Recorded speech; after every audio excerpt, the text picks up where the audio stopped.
Okay. I call this meeting to order. This is the regular meeting of the Northfield Public School Board. Today is Monday, November 23rd, 2020, and the time is 7 p.m. Due to the health pandemic and the extension of Governor Walz's Executive Order 20/10 COVID-19 peacetime emergency, this meeting is being conducted via video conference in accordance with Minnesota State Statute 13D.021. In addition, the school board has determined that it is not feasible for at least one board member or the superintendent to be physically present at the regular meeting location, and it is not feasible for the public to attend this meeting at that location. The district did make accommodations for public comment, which I will outline when we get to that portion of the agenda. This meeting is open to the public via live stream, and the recording of this meeting will be posted on the district website as soon as possible. Procedurally, we will conduct the meeting as follows. We will begin by taking board members' attendance by roll call. Anita Ozzie will call the name of each board member in alphabetical order by last name. When your name is called, respond by saying present. Anita? Broniak, Present. Gerwitz, Present. Hardy, Present. Iverson, Present. Pritchard, Present. Quinnell, Present. Stratmoen, Present. Excellent. Also present at this video conference meeting are Dr. Hillman, Superintendent, Anita Ozzie, Administrative Assistant, Aaron Bailey, Director of Community Education, Val Murdesdorf, Director of Finance, Joe Lear, Principal, Northfield High School, Daryl Keller, Director, Northfield Area Learning Center, Earl Weinman, Northfield Middle School Social Studies Teacher and Scope Coordinator. And we have the pleasure of welcoming 10 Scope students this evening: Alana Clary, Charlotte Flory, Mari Hansen, Taya Hansen, Josie Hauk, Jackson Hessian, Cora McBroom, Clara Menson, Connor Percy, and Genevieve Tassava. Board members, you're asked to mute your microphone when you are not speaking. At the start of each discussion as chair, I will call on each board member in alphabetical order by last name for any questions or comments. If you don't wish to speak, you are welcome to pass. I will conduct one round of questioning for board members.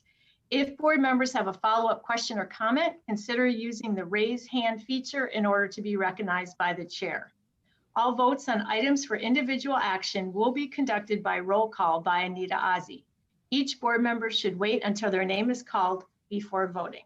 So with that, let's move ahead. Dr. Hillman, there were a few items there were a few personnel items as well as other information in the table file. Yes, we had several items in the table file this evening. There were 4 policy committee recommendations coming forward out of the policy committee that met on Thursday after the board packet had been sent for first reading. We have also added to my operations update with some specific information about proposed process to update the Northfield High School Raider logo or mascot, excuse me. This is not an individual action tonight, but for the next meeting. Tom Broniak provided some additional information about Northfield Ford for a board report. There are several appointments, increase, decrease, change in assignment, and 2 leaves of absences. Okay, excellent. Thank you very much. If there's no objection, we'll add these items to the agenda as we move forward.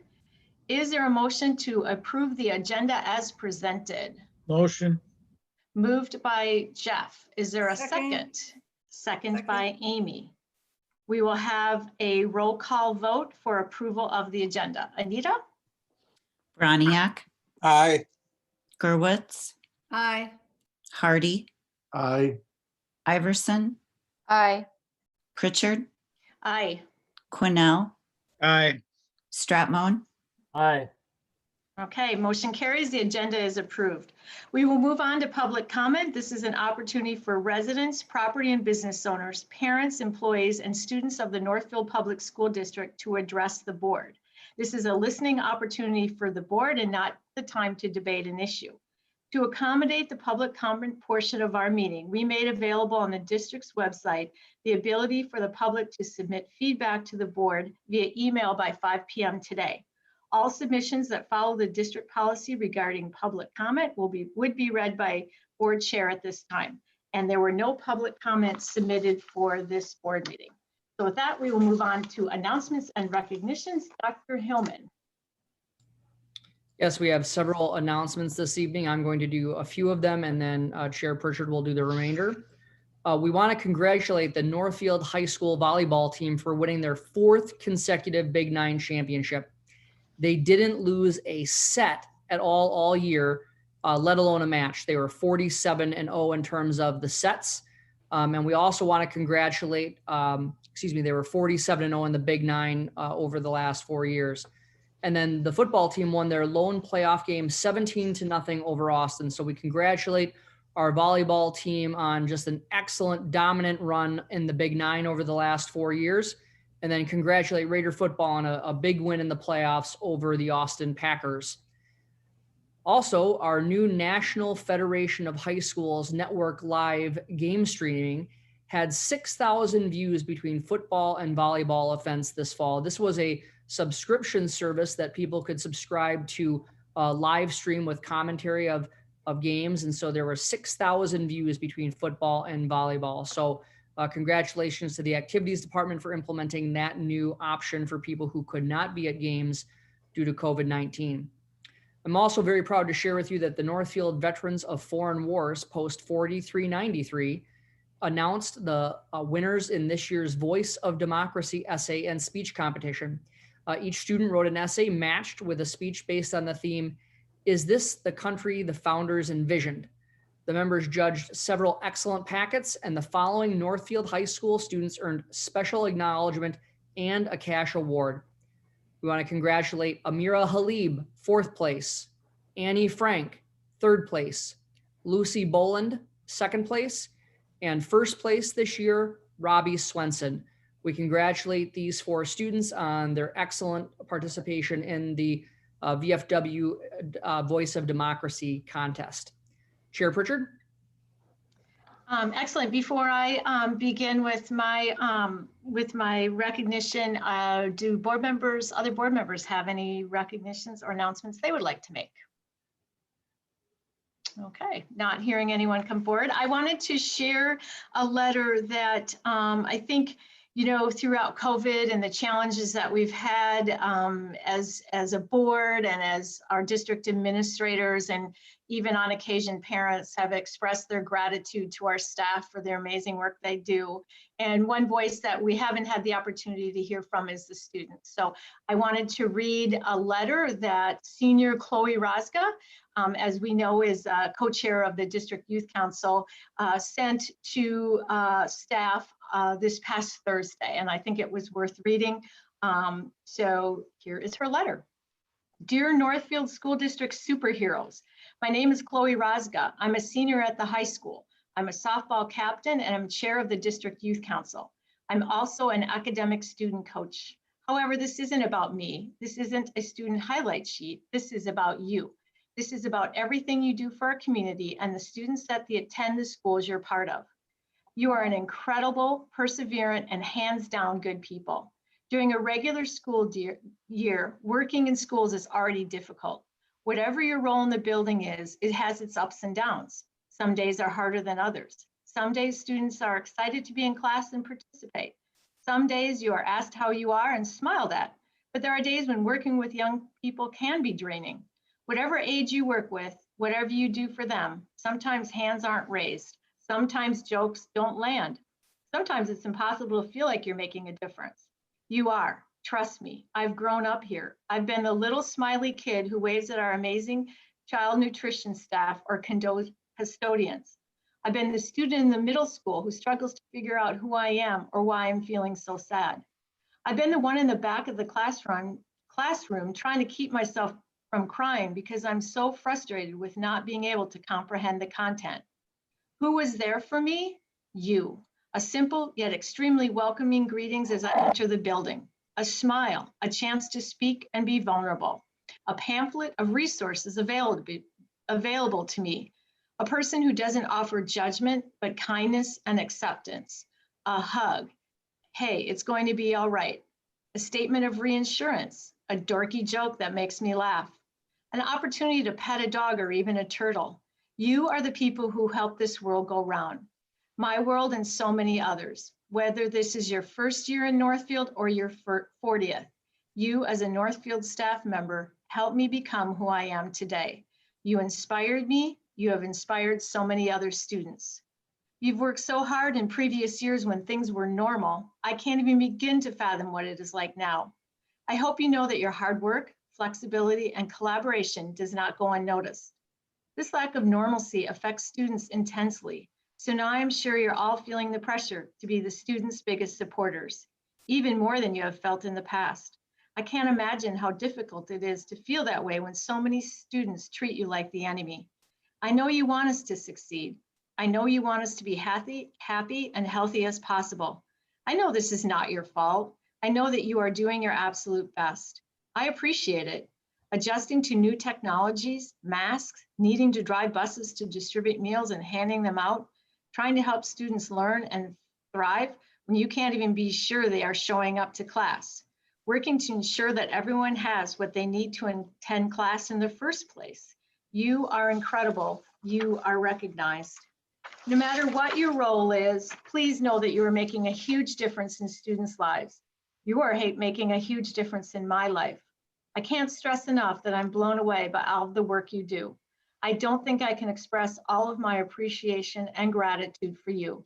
I don't want to be repetitive, but it is all so incredibly true. Thank you so much. Thank you for all your hard work and support as we make the transition into distance learning once again. You make this easier for all of us. Thank you, Chloe Rosga, class of 2021. So that was an excellent and well-deserved recognition of the work that we know our staff is doing. So with that, we will move on to items for discussion and report. And we are really excited tonight to welcome Earl Weinman and his amazing Scope students. Thank you, Ms. Pritchard. The SCOPE program began in 1992. SCOPE stands for Student Community Outreach Program Experience. And the program is designed to get gifted, talented, and/or highly motivated students a chance to learn beyond the classroom walls and a chance to do original historical research and writing. And the idea is for the students to create a product that is of benefit to our community. This product has taken the form of historical research. In the past, we have written 3 books, one of which was received an award, outstanding nonfiction book with a Western theme. And we have written 5 booklets on certain topics relating to Northfield. For example, the immigration experience, the World War I experience in Northfield, etc. Now, we do this program in cooperation with Carleton College. Susanna Ottaway is the professor who works with the Carleton interns and with me and helps to bring the interns in as teachers of the program. Kathy Osterman from the Northfield Historical Society is also a big contributing member. Without their archives, we would not be able to do much of what we accomplish each year. This year, we created a book called Cows, Colleges, and Discontentment, and it's student activism in Northfield. Probably one of the more ambitious projects we took of late. It is the longest booklet we've done. And today we have 10 students who contributed to that booklet. They're not going to talk specifically about the content in that booklet. They're going to talk about the experience in scope and in creating that booklet. I will introduce each one in turn what topic that they're going to talk about. And when they're finished, I'll introduce the next. So first we have Cora McBroom, who will talk to you about the book's theme, student activism. Cora? Hi. This year, our scope theme was activism in Northfield. Each of our subtopics were youth activism and the key, social change through hatpin, environmental activism, public health, the ABC program, war activism, civil rights activism, farmers' rights and agricultural activism, the school board and educational activism, and public safety. As we looked through the archived newspapers at the Historical Society, at times the line between activism and controversy was blurry. Both are opinionated and related to change, but we thought the difference between them was activism is speaking out and acting on something that you want to see change in, whether it be socially or politically, and not just saying something was wrong, but doing something to change it as well. Controversy is more of a disagreement in the community.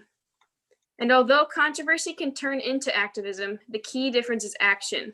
One thing we saw Northfield is especially good at. We are always trying to fix what we think is wrong to better our community. Thank you, Cora. Our next speaker is Connor Percy. He will talk about the scope responsibilities. Our process was a long one, and we went through lots of steps to get where we are now. Meeting for 2 hours a day, writing and researching, we needed as much time as possible to reach this end product. Obviously, one of our responsibilities was the process itself. We learned important writing skills, collected news articles, and conducted oral histories in order to put together our final product. But our responsibilities didn't end at the writing and research.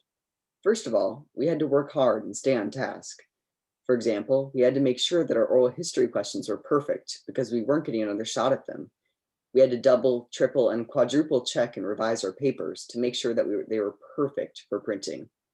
And most importantly, we had to continue the process when COVID hit.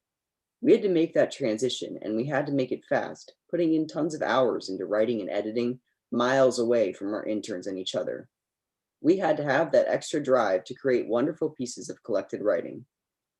Another necessity in the process was being respectful to our interns.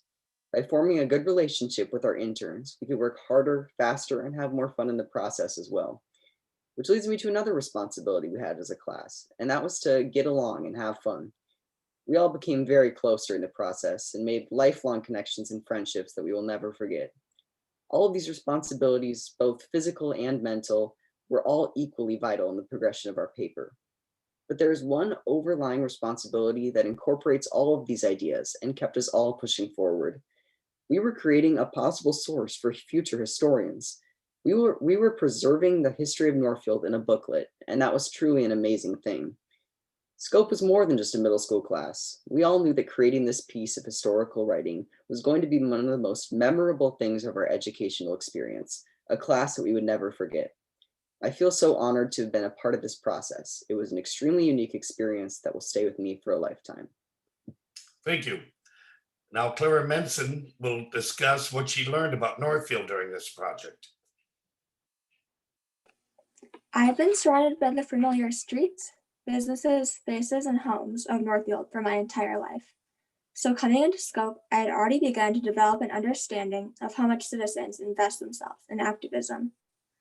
However, when we got the opportunity to look through old newspaper clippings in the Historical Society, I was soon aware of an underlying commonality shared by many of the events we got to read about. Contrary to all the towns and countries that I hear about routinely on the news, I discovered that community members were making an effort to set aside differences in lifestyles and political views, and as a result, progress was actually being made. Citizens of Northfield were shouting, writing, educating, and begging for change, and elected officials were listening. In addition to listening, officials were making an effort to implement the ideas they heard, which empowered the voices of residents who craved adjustments in our society. This has made a positive impact on Northfield in so many ways. Activism has led Northfield through many important shifts, changes, and improvements, many of which have been achieved by a communal effort of both civilians and office holders. Northfield's incredible ability to listen and change according to the wishes of their activists is something that I learned through my experience in Scope, and something I will pay great attention to during my future living in this town. Thank you, Clara.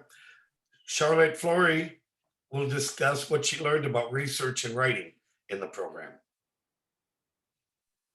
Thank you, Mr. Wyman. I have learned so much in the SCOPE program. One of the most important things which I will carry with me for the rest of my education is the skill of researching and putting that research into a paper. When teachers assign research papers, students often take a deep breath and prepare for the worst. This used to be me. Now, after hours of reading through old newspapers, interviewing Northfield community members, and browsing websites upon websites of articles, I realize that I enjoy researching. I have learned that research and writing are hard work and take lots of patience due to their long processes, but is worth it for the amazing results. Our SCOPE group conducted several types of research. The first involved looking through newspaper articles at the Northfield Historical Society. After a couple of months of going twice a week, we picked out a collection of articles that were especially interesting. From there, everybody was able to pick a separate topic under the umbrella of activism. Once our topics were established, we were able to start searching the internet using keywords to find even more sources to help us create our booklet. Our final research method was oral interviewing. We each found someone who was an expert on our topic and talked with them.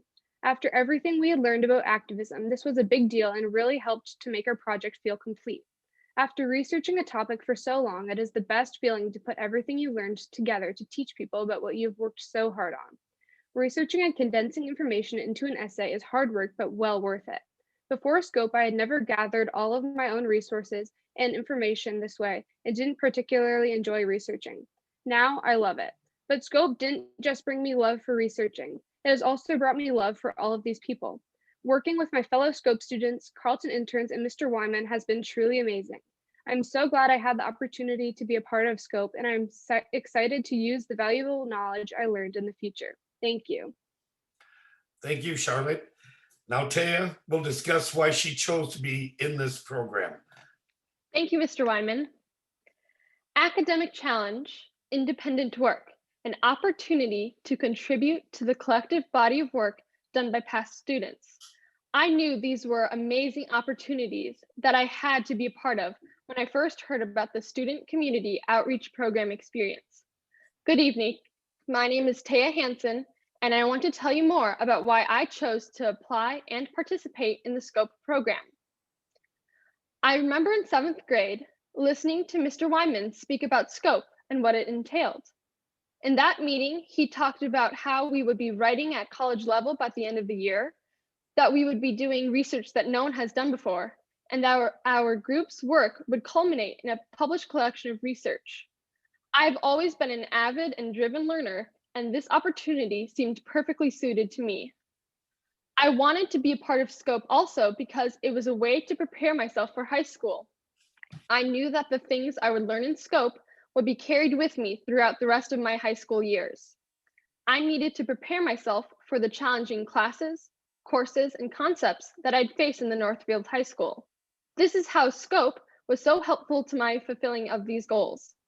It taught me educational techniques like how to strengthen a speech with seamlessly integrated quotes and how to create and support a thesis statement in an essay.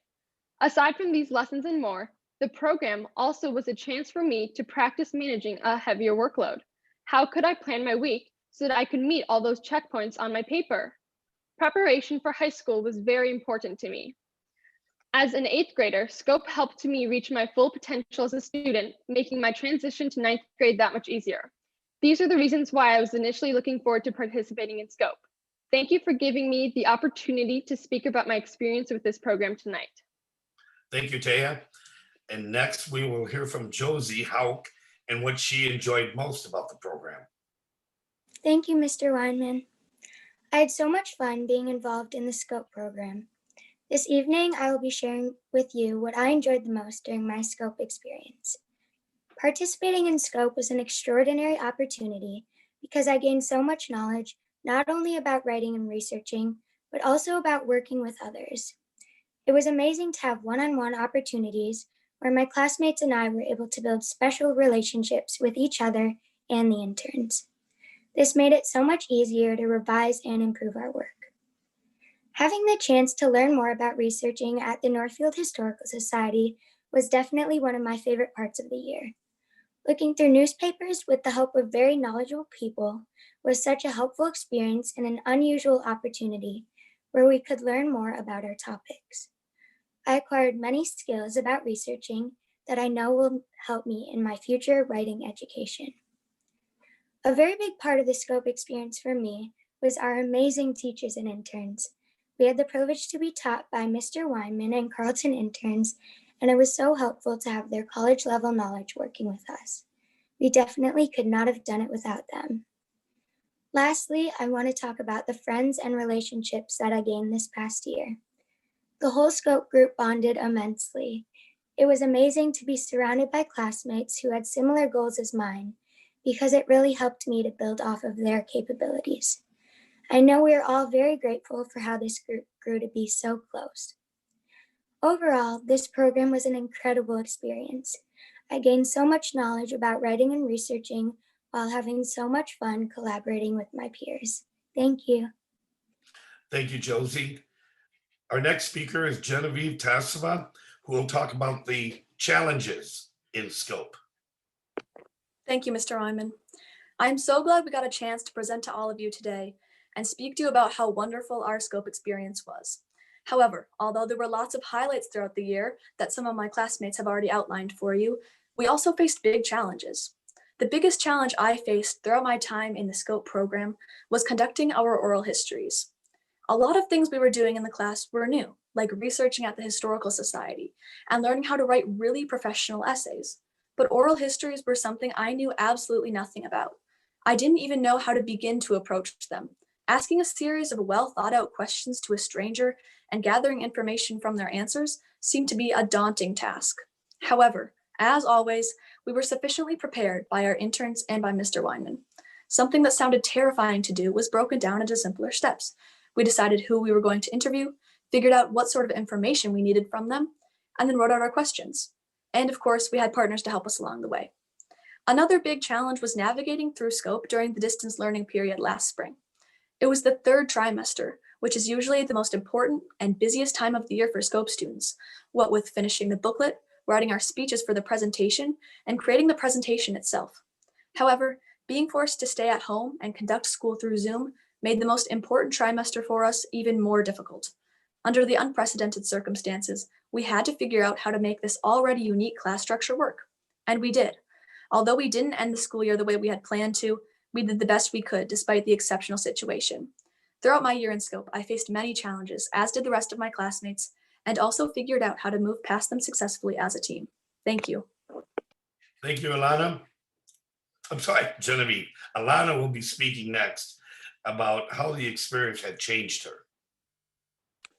Thank you, Mr. Weinman. I'm going to talk about how the SCOPE program improved my academic career and my ability to work successfully in a group of my peers. Before I joined the program, I didn't fully understand how to write formally or compose a complete essay. I had struggled with reading and writing in the past, so the task of creating the booklet that you have received seemed nearly impossible to me. However, with the individual help from the Carleton interns and Mr. Weinman himself, I was able to achieve many goals throughout the school year, including but not limited to learning how to conduct proper historical research with my fellow classmates. Historical research was a new topic to me going into SCOPE.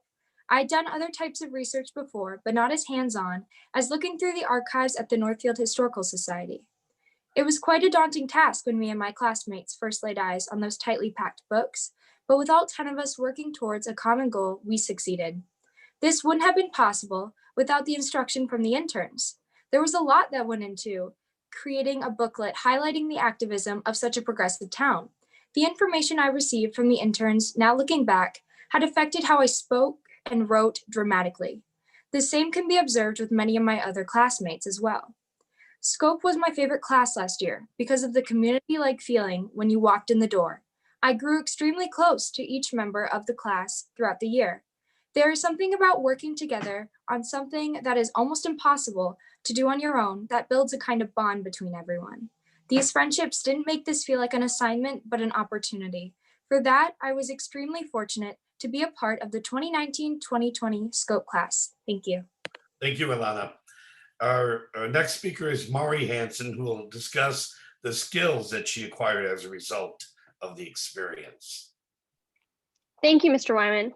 Hello, my name is Mari Hansen, and I'm honored to speak to you tonight.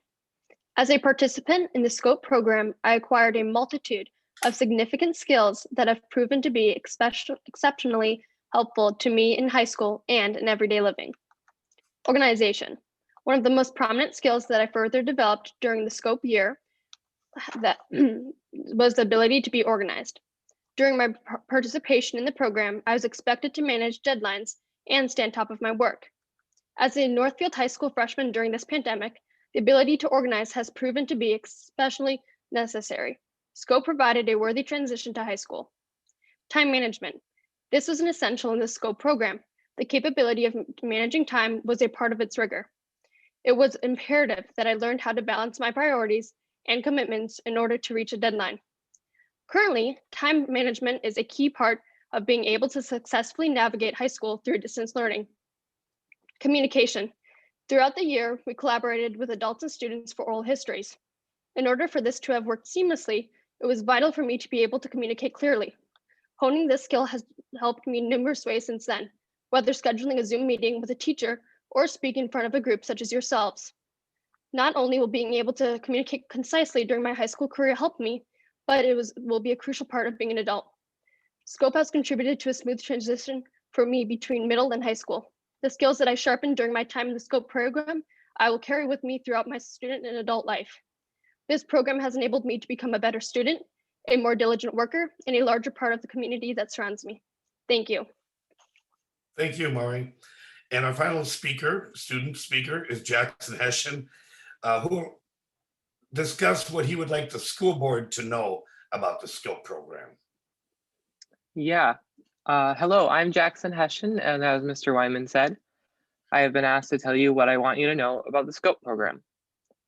The SCOPE program has been a part of my life since spring of my 7th grade year when I went to the informational meeting and applied, and it persists to be a part of my life through friends and memories I have made. I applied in 7th grade for a couple reasons, those being that my sister had been in it and had made great friends, and that I wanted to improve my skills in the English language and with historical research. I worked as hard as I could, and after crafting my SCOPE application, I was surprisingly satisfied with my writing and somewhat confident. That confidence waned with time as my usual anxiety crept up, but after a few months, my parents let me know that I had gotten in. I was really excited, really proud of myself, and of course, very nervous for the responsibilities to come. Before even starting, SCOPE gave me experience in essay applications and gave me more confidence in my writing. Throughout last year, SCOPE proved to be the highlight of my day, even when I had something difficult coming up. I became great friends with a group of people, most of whom I didn't know before SCOPE, and I really enjoyed spending time with them. Because of SCOPE, I have become a lot better at writing, something that has never been my strong suit. SCOPE helped direct my writing through peer revisions, advice from Mr. Wyman and the Carlson interns, and through the sheer amount of writing we did throughout the year. Because of SCOPE, I got amazing experience in historical research and writing, something I am very interested in. In addition to learning about research, it was just really fun to look through articles dating back decades and get a peek into the past.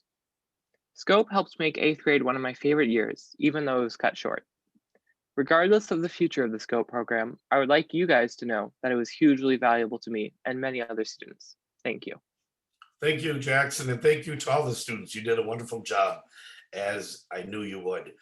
This was a particularly difficult year in that Mr. COVID showed up, and I will let you know that these students, who were all 10 co-pilots, suddenly had to fly solo, and they learned the loneliness of historical research after that. But we couldn't have done this without the cooperation and the support of the school board, Dr. Hillman, and the middle school. So we want to make sure we acknowledge that this program and all programs thrive on your support. They are sustained by your support. I can't emphasize that enough. In lieu of that, we would like to have given you an autographed copy of the book in person, because not only do you deserve it, but it was our gift to you. And I understand that booklet autographed by the students was included in your packet tonight. So please enjoy that. in your free time. And remember, keep telling yourself this was written by 8th grade students, because one thing that's very important to me is to let the community know that 8th grade students can achieve anything at the highest level and be a benefit to the community when they are properly motivated and they put their skills to work. So I will leave it at that unless there are any questions from the board to our students. Thank you, Mr. Weinman, and the excellent scope students in your wonderful presentation. I'm really glad that you chose the different topics you did in terms of helping us understand how this work affected you personally and what you learned. And we were fortunate, we get our board packets usually on Friday morning in the mail. So many of us had the opportunity to do some reading over the weekend. And I agree, you have to remind yourself that these are 8th graders that have done this amazing work. So I would like to open it up to board members for questions. I will go through via roll call. If you don't have a question, you can just pass. So Tom, any questions? A question and a comment. How are these students selected for this? Do they sign up, and is there a number that can be in this? Like this group is 10. Can you have more or less? I'll answer that one. We usually stick with 10. We have found through experience more than that takes away some of the individual one-on-one opportunities we have in the teaching. This is pretty intense teaching, and 10 seems to be the ideal number. We select the students through an application process. Once they submit an application, which includes an essay, they are then scrutinized for their writing, for their answers, and many teachers look at it. One of the hardest things about this program is narrowing that field down. Every year I want to increase it, but in some years I have 12, 14, but 10 seems to be the optimum number. So through a screening process where many teachers look at the applications, we finally select the 10. And then the comment, I really enjoyed reading these, and I learned a lot. And I think the last sentence of the last article in the book kind of sums it up. It says, in a town of so many opinions and ideas, it is important to give adolescents an opportunity to become activists. And I mean, that certainly describes Northfield. And I just hope you all continue to be an activist. Don't ever quit. So you did an excellent job, great, and thanks. Thank you, Tom. Amy, do you have any questions or comments? I just want to say thank you all for the wonderful presentation. I'm so impressed with all of you coming and speaking to us. And I did get a chance to read some parts of the book earlier. Haven't gotten through it all yet, but I do plan to keep reading. And I was very, very impressed by the level and quality of writing involved. I do have a question for Mr. Weinman. Does this count as a course or an elective, or is it a extracurricular activity? How does that work? It is a course. It takes up 2 periods in the day, and they receive, it replaces usually an elective, or it could replace a study hall, and it automatically replaces English because they have such an intense English experience. So they do receive credit for it, and it's an elective, but it does fill an English requirement. Thank you. I'm impressed every time you bring this forward to us. It's what a wonderful opportunity for our middle school students to have. And you are the champion of it. So I'm really happy that you're continuing to provide it to everyone. Well, I stand on the shoulders of many giants in the community, so I can't take all the credit, but thank you. Thank you. Rob, do you have any questions or comments? Yeah, I just wanted to say that this is really one of my favorite presentations every year, and I'm really glad that I got another chance to hear this presentation before my term on the board ends next month. And I have a really nice collection of material that I've gotten over the past 8 years. And I actually do use the booklets and the book in my own research and writing. So they are very valuable and very well written. And also the students are not just really good writers, they're very good and confident speakers. And that's another important skill that really came out tonight. So thank you very much. Thanks, Rob. Ellen. Yes, I echo what all the board members are saying about what an impressive product and presentation.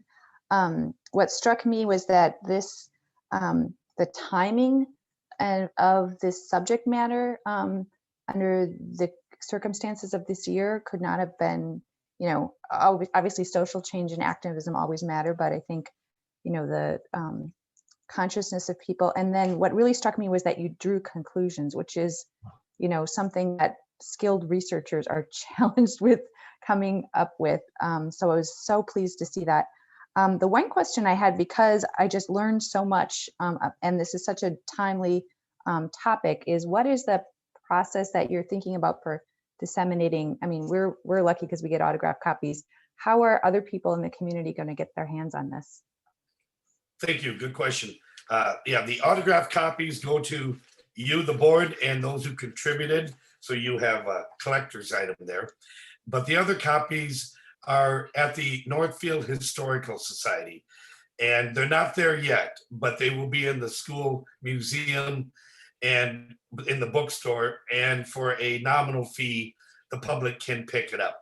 We also always we donate them to the library and to other institutions to make it available to the public. Any money that goes toward this goes directly to these programs. So we do the best we can to try to sustain not just this program, but the other programs tied to the museum, like Junior Posse, Junior Curator, etc. Thank you. Jeff, do you have any questions or comments?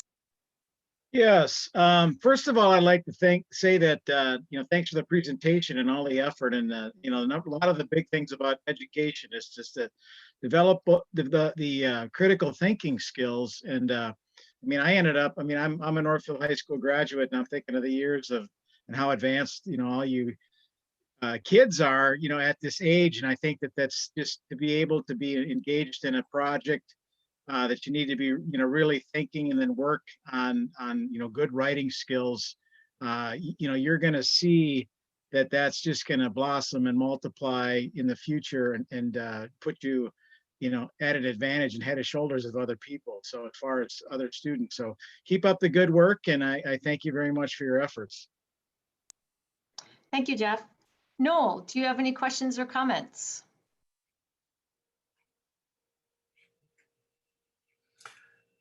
Noel, you're muted right now.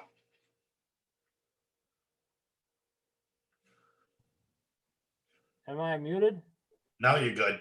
All right, Dr. Hillman muted me. So I think I'm ready to go now. Thank you all for your presentation. It was wonderful and very, very informative. I think the students did an excellent job, and to Dr. Wyman, you can take that if you want. Dr. Wyman, thank you for your leadership. See, I've already got you a degree that you didn't even know you had. And you've done a great job leading these kids, and it is special. I think this is going to be something, as so many of the documents are going to be popular and are picked up at the Historical Society by the community. Thank you so much. Okay, well, thank you. Thank you again to Mr. Weinman and the SCOPE students. And I appreciate board members' comments. And I hope that you heard in our comments how incredibly impressed we are with your work, and also grateful for what you have done for our community. And of course, Earl did speak initially about the community partners that made this happen, but we again need to to thank the community partners, Carleton College and the interns, and of course the Northfield Historical Society, as well as the interviewees that took the time to meet with these students. So it is definitely an effort by many, and we as a board and as a school district are thrilled to be able to offer this opportunity to students. So students, you are able to leave and enjoy the rest of your evening. And of course, we wish you all the best with the remainder of the school year. And thank you again for all your incredible work. Thank you. Thank you so Thank much. you. Thank you so much. Thank you. Thank you so much. Okay, much like graduation, commencement exercise or ceremony, Joe Lear does get the honor now of following these amazing students. So I'm introducing now Joe Lear, high school principal, with his high school update. Welcome, Joel.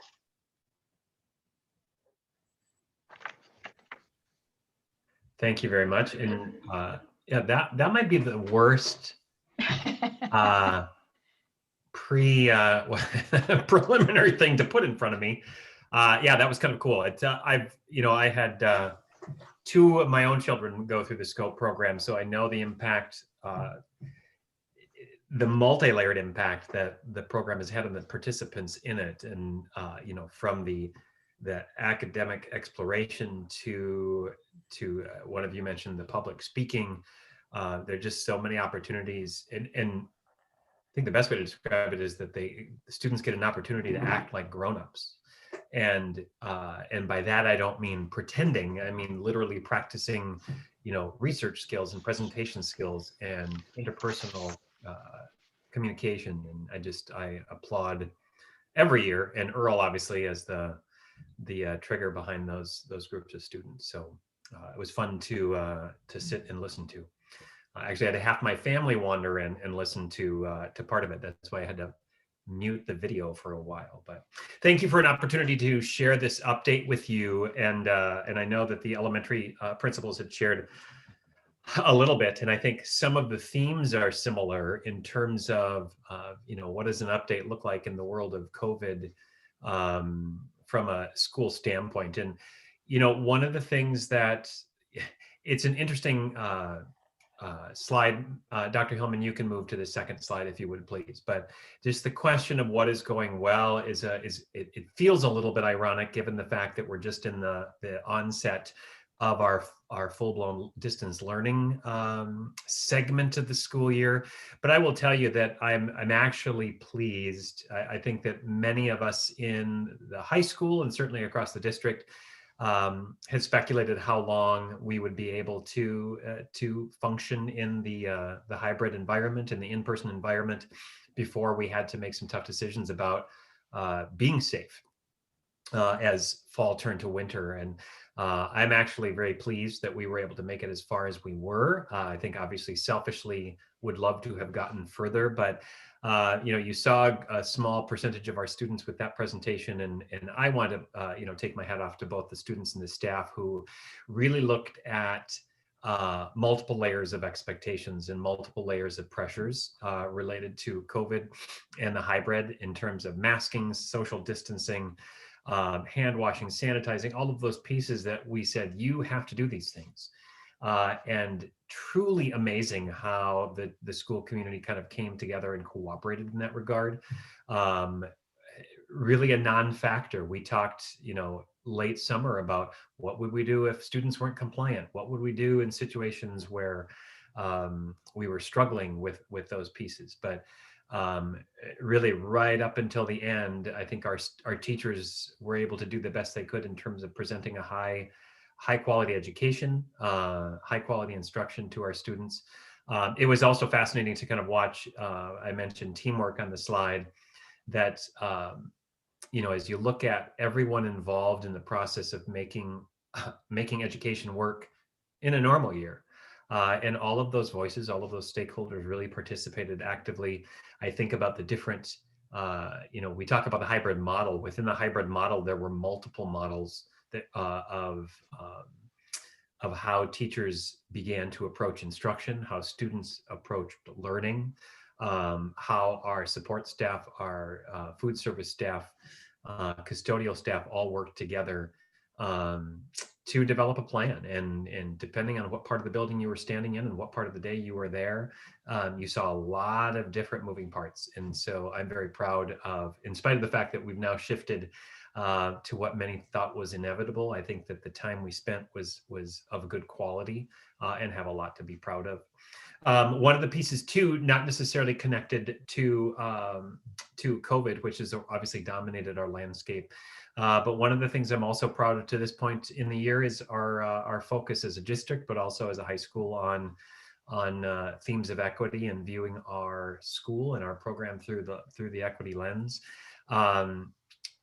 We acknowledge that we have to move in leaps and bounds on this pathway of equity, and our administrative team has been working through the lens of the teacher development evaluation process to really keep questions of equity at the forefront of dialogues we're having with not only their curriculum, but their physical space and their interaction and what they're saying and doing, both in the classroom and outside the classroom. And so really trying to keep that at the forefront of our conscious. So it's constantly reminding us how we need to look at our reality through that lens. Our administrative team has been doing equity walks where we essentially, just as it sounds, we go on walks through the school and listen for and look for things that are either promoting equity or inhibiting equity, and dialogue with our staff about those pieces. And so we've been, I don't want to say, well, I do want to say excited from the standpoint of that we're having those conversations and energizing that theme, but we have a long way to go. But I think to this point, we're really focusing in on keeping that in our conscious, because sometimes our initiatives and our themes really hit it hard early, and then we kind of tuck our head into the busyness of the year and things can kind of fade, at least to the back burner, if not off the stove entirely. But we're working hard to keep that at the forefront of things. Also, I have to say, the Portage program, just the opportunity students had to make a selection of an all online environment for those that, for numerous reasons, most of which were health or health concern related, were able to access. And so we have almost 200 students who have been participating in the program, and almost every day we have some, perhaps one or two students who are interested in making the move back. I think one of the limitations of the hybrid has been kind of a sense of consistency, because students get that rhythm of 2 days of school and then they're home for distance learning the other 3. And so I think Portage has represented an opportunity not only for those who have health concerns, but also those for whom an online environment is a place to flourish. And so I've been excited to see what that has looked like so far this year, and also excited about the potential opportunity for that to be something that's ongoing well beyond the COVID issues that we've been seeing, obviously, in our current day. Matt, next slide, please. And so looking at problems that we have been and will continue to try to solve, one of the pieces that a lot of people have sympathy, anecdotal sympathy, whether it be at the grocery store or in a conversation or email, that talk about you as a school district and school staff have so much to endure. And on top of the fact that this is incredibly hard work in this environment, and the hybrid, if you haven't looked at it, is clearly the most complex, clearly the most arduous in terms of presenting it in a way that's successful for the learners in our classes. But what we have to remind ourselves is we would never thrust a individual in front of a classroom without training in terms of how to be a teacher and how to develop pedagogy and to develop instruction. And yet, in a lot of ways, that's what the hybrid environment has done. When nobody in our current system signed on for this type of instructional delivery. So it was fascinating to watch veteran, excellent teachers grapple with this idea of how do I teach half of the students at home and half of the students here, and then flip them and somehow keep curriculum moving forward in more than just 2 days a week. So just that reality. So staff flexibility and resilience has been incredible, but it is tested on a daily basis and will continue to be tested in distance learning. Quite frankly, I'm concerned a little bit about stress. I'm concerned a lot about stress and stress management across not only our work groups, but also among our student body as they move through this year. Also the idea of quarantining, and there's a point where and some of these notes were thought through before we moved into distance learning, but we really got to a point as an instructional staff and as a support staff where we were going to be at a critical point where we didn't have enough adults to function in the system that we know. One thing I will say is that we had a tremendous attitude of next person up in those spots, and people were resilient and flexible in their support. But that will continue to be an issue in terms of not just quarantine now that we're in distance learning, but how does the health of our students and staff impact how we are able to move through, and how successful learners can be and how they can keep up. So we want to make sure that we're keeping that at the forefront. Again, health and safety policies over the course of the first quarter, some of them we were able to solve.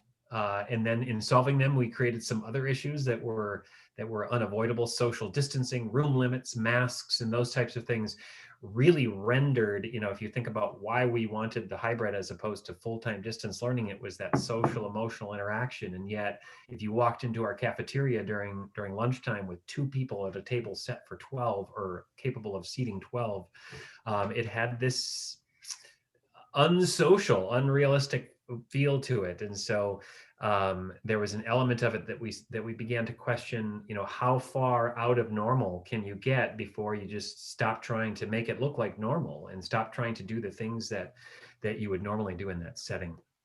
So that was a challenge for us. And then also, the policies that we put in place to keep people safe, which were important and critical and as well as required, also limited us in terms of our ability to access our resources, particularly human resources in our community. So guest speakers and volunteers and people who come into our school and have been a historically significant impact on our learners and our staff in the delivery of curriculum and enhance it in so many glorious ways. Many of you have been those enhancements in our high school curriculum over the years.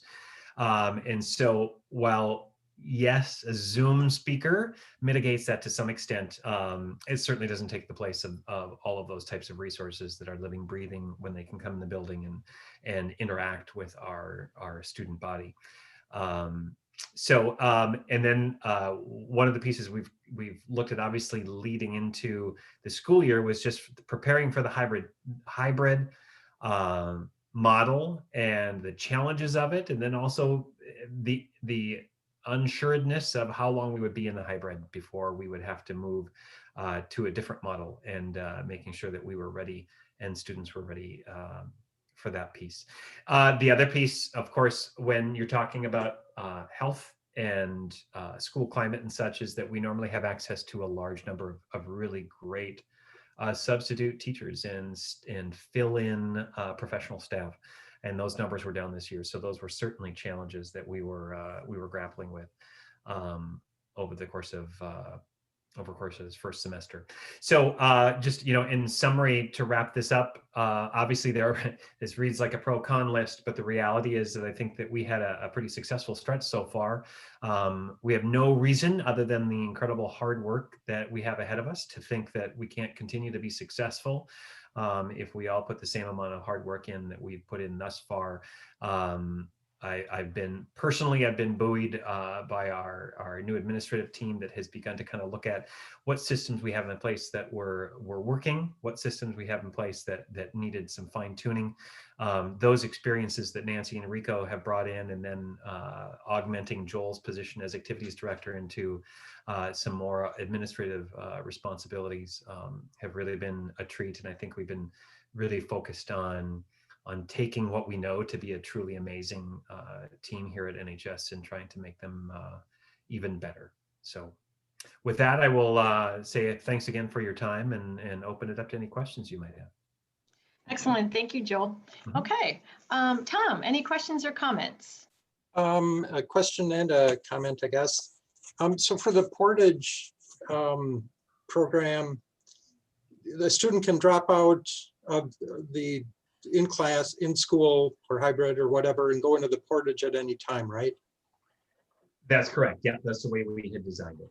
And so is the teaching in school synced with the Portage program, or would someone drop into Portage and have to catch up, or would might they be ahead in something, or is there any coordination between the two?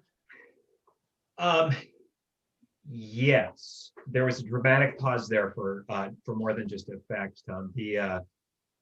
The curriculum, so I'm going to take you back a few years. So we've been using OdysseyWare, which is the system that we are using in Portage for a number of years as credit recovery.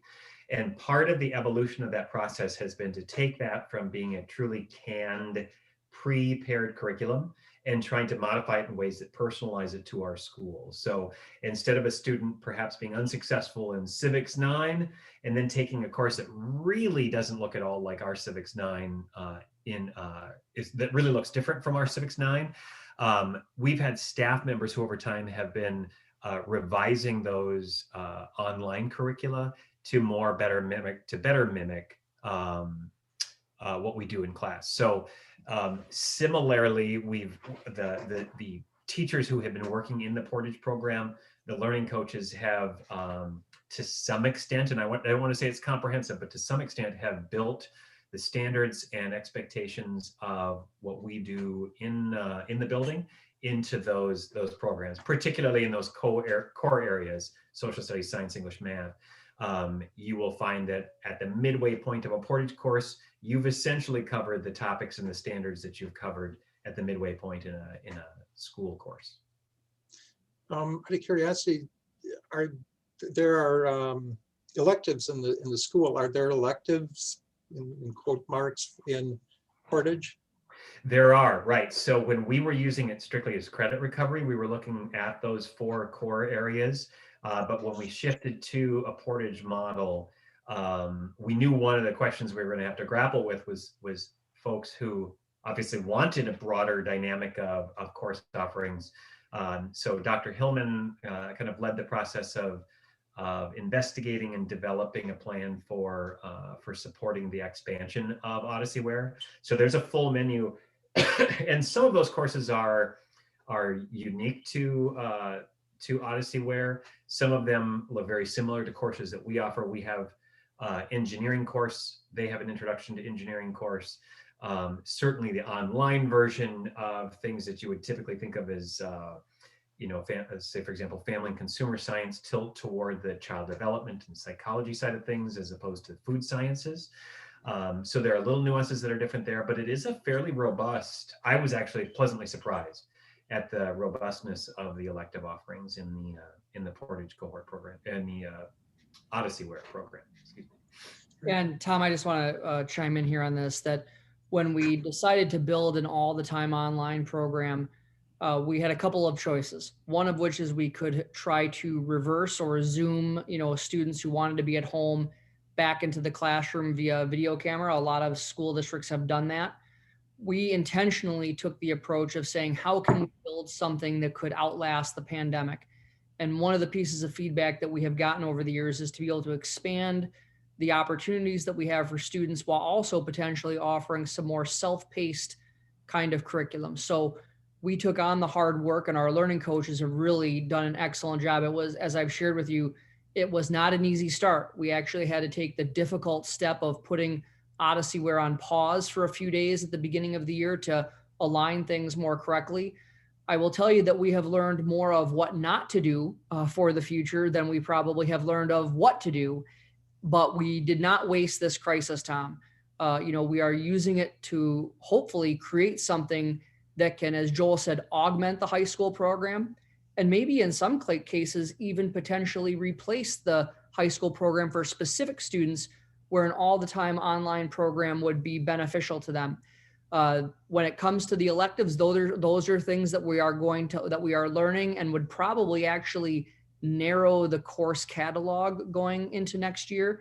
One of the challenges that we saw is, of course, we have a number of overachievers in our high school who wanted to take, 7 full classes.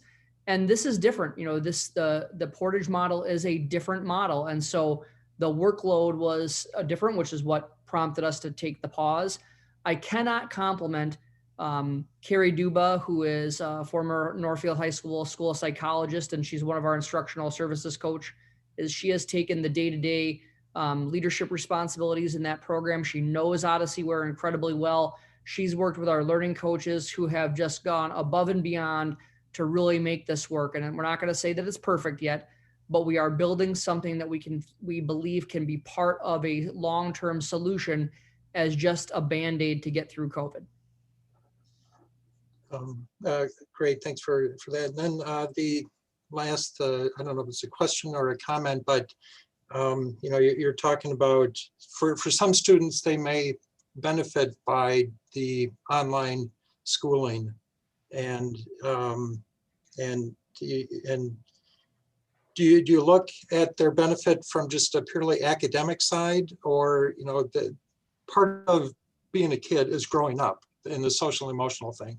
So if you're isolated at home, sure, you can do the homework and do all the academic stuff, but unless we remember and plan in the part of the social emotional, so if they're going to maybe do online courses, have it in the school, so they still interact with the students, with their friends or peers.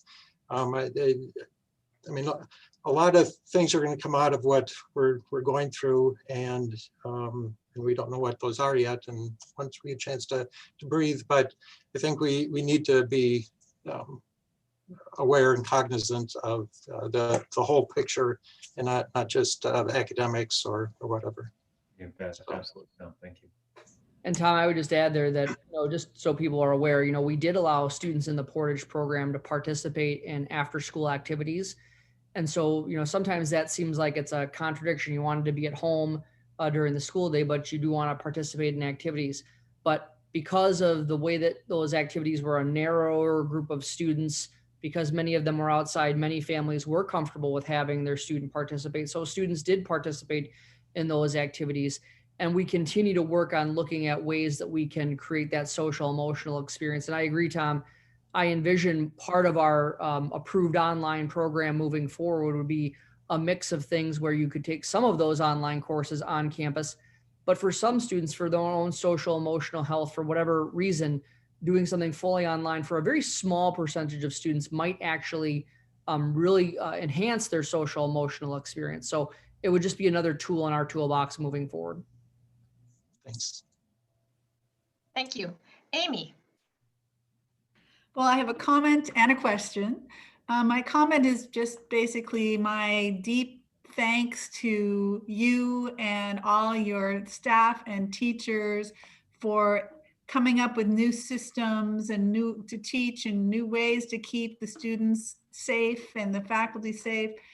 And then also for becoming frontline workers, essentially, where you're out there intermingling with all sorts of people all the time. And I really appreciate all of the work and all of the dedication and commitment that your staff and the whole school has shown that way. So that's my comment. Thank you very much. Yeah, thanks, Amy. My question is, you mentioned about the stress levels, and I was thinking about the students, and I was wondering if during the COVID time, if you've been seeing more behavioral issues or fewer. How is that working out? Are people happy to be in school, so they're behaving better, or are they just so stressed out that they're behaving worse? Yeah, that's a great question. I will tell you that I don't know that I've actually seen a school environment where there have been less behavior discipline issues than I have seen this year. Cafeteria, classroom, hallways. If anything, Amy, I think that that stress and those pieces, kind of the unreality of going to school in a COVID environment, has almost done the opposite. That they're almost too subdued at times. We have a 7-minute passing time to facilitate well, one, movement and then cleaning, but also to facilitate kind of a slower pace so students are staying further apart from one another. Most of the students are in their classroom sitting at their desks ready to learn within about 2.5 minutes. And so there's this kind of interesting little 4-minute gap where, and the students will just kind of sit. And in some cases they're talking, in some cases they're just waiting for class to begin. We have teachers who begin instruction well before the bell rings. I think it's kind of, don't take this wrong, I think it's kind of adorable, but concerning at the same time, in that I want to make sure that we are able to, as best we can, maintain those social connections. And that was actually one of the themes we talked about with our transition to distance learning, that staff utilize, in the Zoom environment, utilizing breakout rooms where it's a one-on-one, or breakout rooms with small groups, so staff can be interacting with them in situations where students feel comfortable bringing, academic, social, emotional concerns forward. We also have it is a full-blown army of support people that we have ready and waiting to help kids, some of whom they are waiting to see some of those concerns rise up. In other cases, we're just monitoring those that we're aware of, whether it be through MTSS or our student support team, or some other entity, perhaps our assistant principals or guidance counselors. So yeah, to make a long answer to your short question, virtually no manifestation. And I think part of that was that students knew we had limited time, and we couldn't waste 2 days of instruction on 15 minutes here, 15 minutes there of why are you doing that, or why are you doing that. So it was really a very positive, bizarre and surreal, but very positive environment. Thank you. Mm-hmm. Thanks, Amy. Rob. I don't have any questions. I just want to say, as others have, that I really appreciate the work that you and your staff have been doing. And so many things you have to respond to, so many different, this pivot that we've just made must have been extremely difficult, but I appreciate all of the attention that you're giving to all of the many pieces that have to be put in place for all of this. Thanks. Okay. Absolutely, Rob. Thank you. Ellen. Yes, I would echo what the other board members have said. Joel, that thank you for your leadership and your team's leadership and the incredible staff.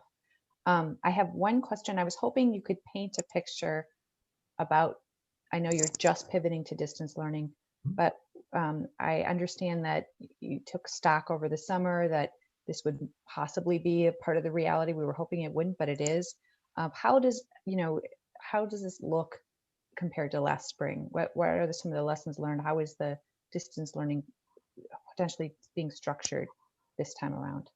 Yeah, thank you for that question. And the best way I can describe it, I actually had a number of staff who talked in the planning stages when you as a board gave us a little extra time in the fall to prepare for the beginning of school, that teachers were designing a distance learning course to deliver in the hybrid model.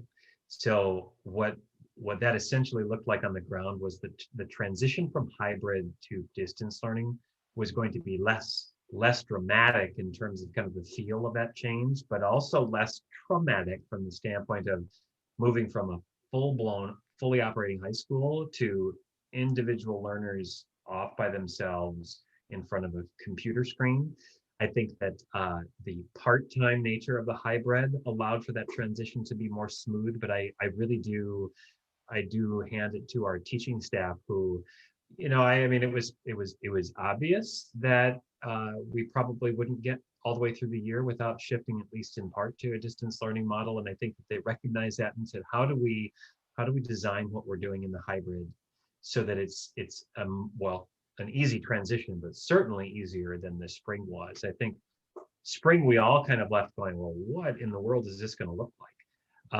I think that what in the world component happened before school started, because we had teachers going, the hybrid, I don't know how that's even going to work in terms of, we had teachers, it was really amazing to watch. And barring pandemic, it would have been wonderful to have a parade of people go through and just see the various ways that teachers were approaching the hybrid model. And by that, I mean approaching the hybrid model, but also approaching the preparation for a shift. You know, teachers in the math department who had a class in front of them and students at home zooming in at the same time and interacting with both groups equally, and teachers who were looking at components of in-class, so science teachers who were lab heavy in class, but then you know, more content reading lab post and pre at home, to other teachers who were doing this crazy, I still don't have trouble getting my brain around it, where students were working at home in a distance learning model, asynchronous, but doing the exact same thing the students were doing in class that day with their teacher. And so it was really inspiring from an administrative standpoint. That was one of the things that Rico, Nancy, Joel, and I talked about many times, was we'd be out in the building and just come back going, how did they do that? So I think the advanced notice, so to speak, I think all summer long, quite frankly, I think we were probably expecting to be in distance learning. And then when Governor Walz directed us to the hybrid, I think it was within mind, you know, keeping in mind that let's develop this hybrid system that we know will have to transition. So I think we were just more fully prepared. And the reality is, in the spring was the first time any of us had to do anything that looked remotely like that. Thank you.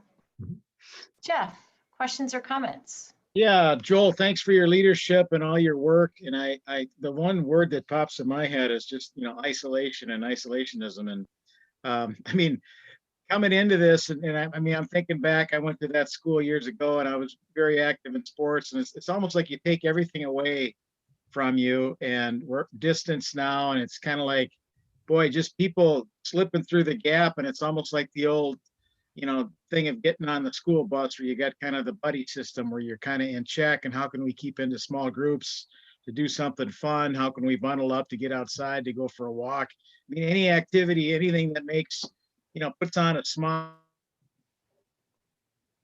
or whatever it is. And I think that, you know, instead of looking back, we need to move forward. And what cool stuff can we look forward to in the spring? Because, you know, face it, right now in a December and a January and February, Minnesota are tough anyway. So just kind of, you know, working with those groups as they're going through, and just remembering that, you know, these are kids, and let's figure out how to have some fun and get some smiles on the face. And you know, if they can do that too, then you can kind of make, you know, learning you know, more fun. And I just see that. I mean, it's a real challenge, and I think that we want to, the mental health issues and things like that too, we kind of got to buddy up and make sure that people aren't slipping through the gap, that we're, you know, reaching out to people that are really, you know, challenging in that situation. So, but anyway, thanks for all your work.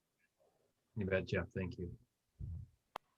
No, do you have any questions or comments? No comment. Am I muted or unmuted? We can hear you, Noel. All right, that's good. I think Mr. Lear gave another good example of the expression, the road to success is always under construction. You've done a great job providing the leadership in that construction. So thank you so very much. A good report and very encouraging. Appreciate that, Noel. Thank you. Okay, thank you. Thank you, board members, for your comments. Joel, I just had one question. When you were presenting your site improvement plan in August, and all of the district administrators had talked about the communication with parents and really providing that email, that phone call, and having that goals. And wondering if you were able to achieve any of that first quarter, and if there's any sort of plan or the possibility of any of that happening as we move into distance learning? The component of increased communication with parents, Julie? Exactly, yes, that one-on-one. Yeah, I would say that we have some parents who are saying enough already. But no, I think, you know, at this point, obviously, it's probably not fair to say a quarter in is too early to tell, but at the same time, you know, I think we're off to a good start. I think, you know, Nancy and Rico as assistant principals have really taken a, well, interestingly enough, from the, you know, attendance side of things and anything that relates to student struggles, we don't really have the luxury of waiting. to get to parents and communicating those pieces on an individual basis. So I think that's been a very powerful component for us.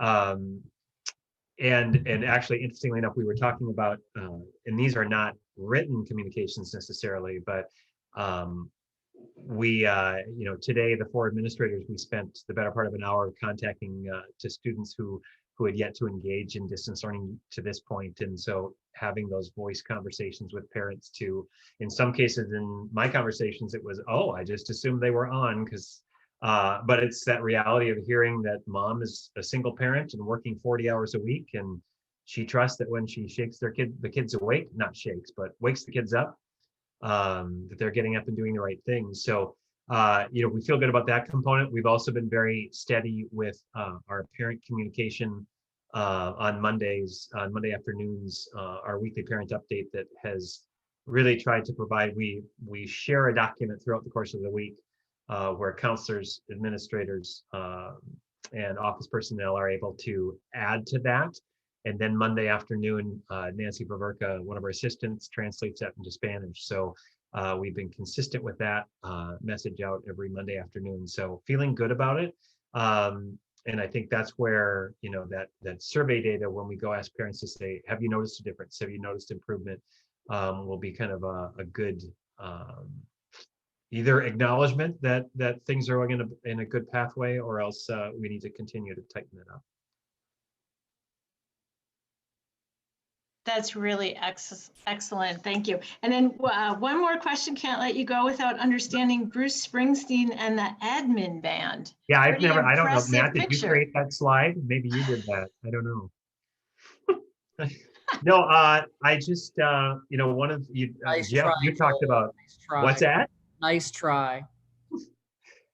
Jeff, you spoke about the whole piece of, where do you find the funds? So few years ago, I took Matt's head and put it on numerous things, I don't know, 7-8 years ago, and got a few laughs from the administration. And so sometimes when I'm eating my sandwich during the lunch hour, I'll put a head or two on a famous rock band. I do have to tell you that sometimes people talk about faces that were made for radio.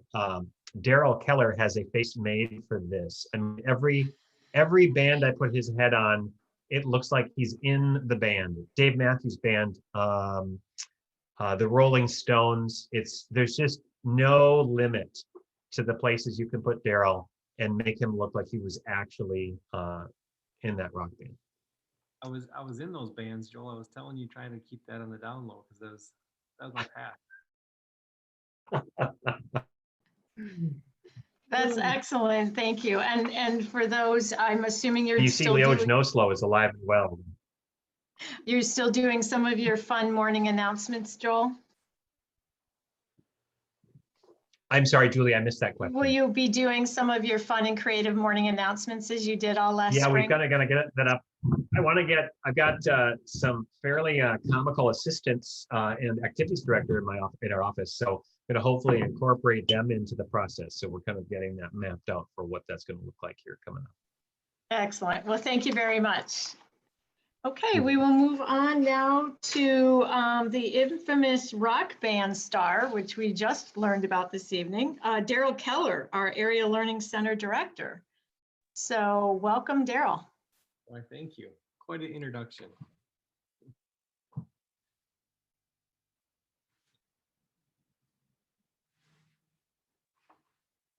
All right, go ahead to the next slide there, Dr. Hillman. So for the ALC, the school improvement plan, we had a couple of goals, one of which is the 75% of the students entering the ALC from the high school will be at or above the credit threshold. This is that measure which got us identified in the graduation rate list 3 years ago. And so what we did is we came up with a goal to try and get that to improve our 4-year graduation rate. What it was is, what we were noticing is we are a credit recovery program, and so we're built for having students recover lost credit.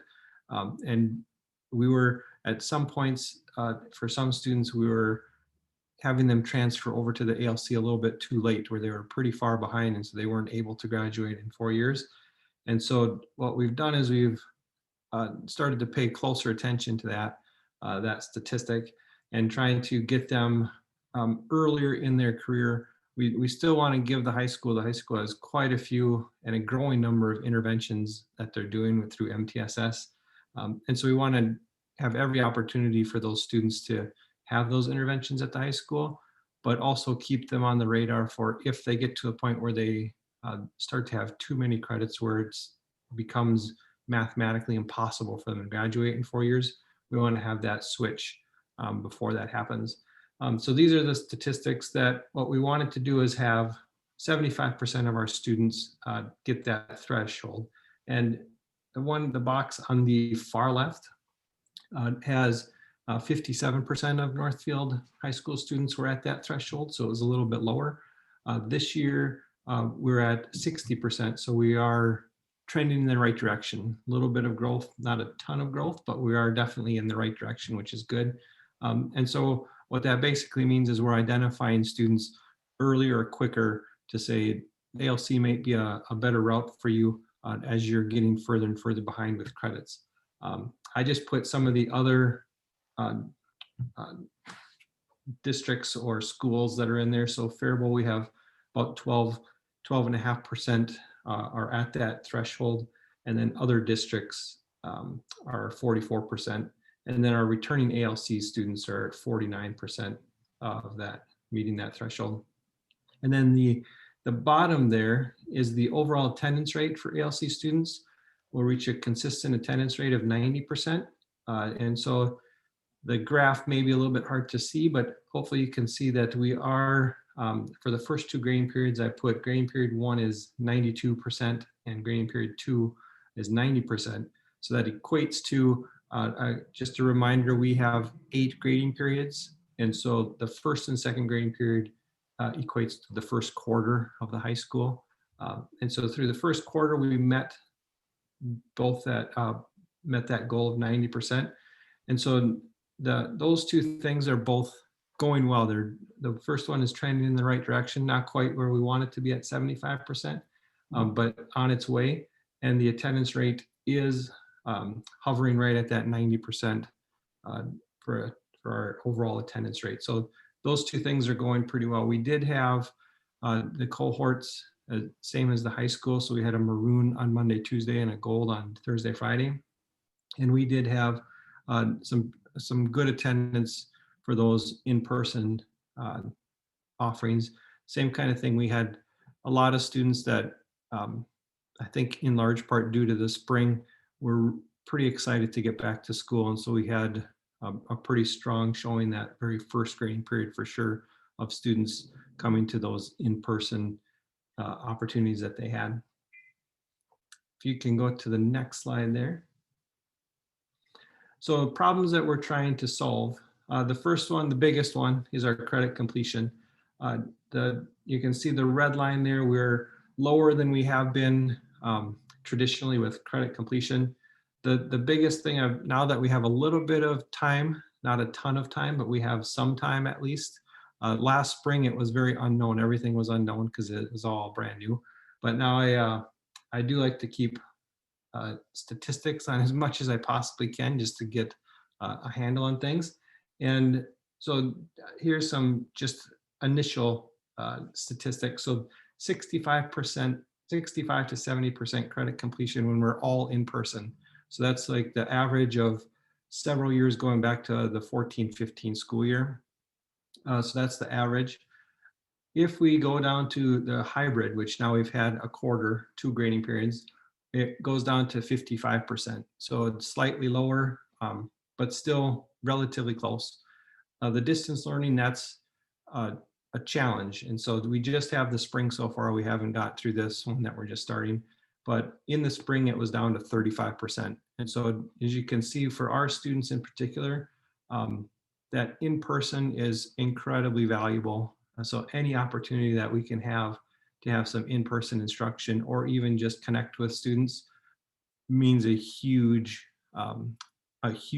deal for our students. And their credit completion is the ultimate. It's much more about attendance, much more about connectedness, engagement.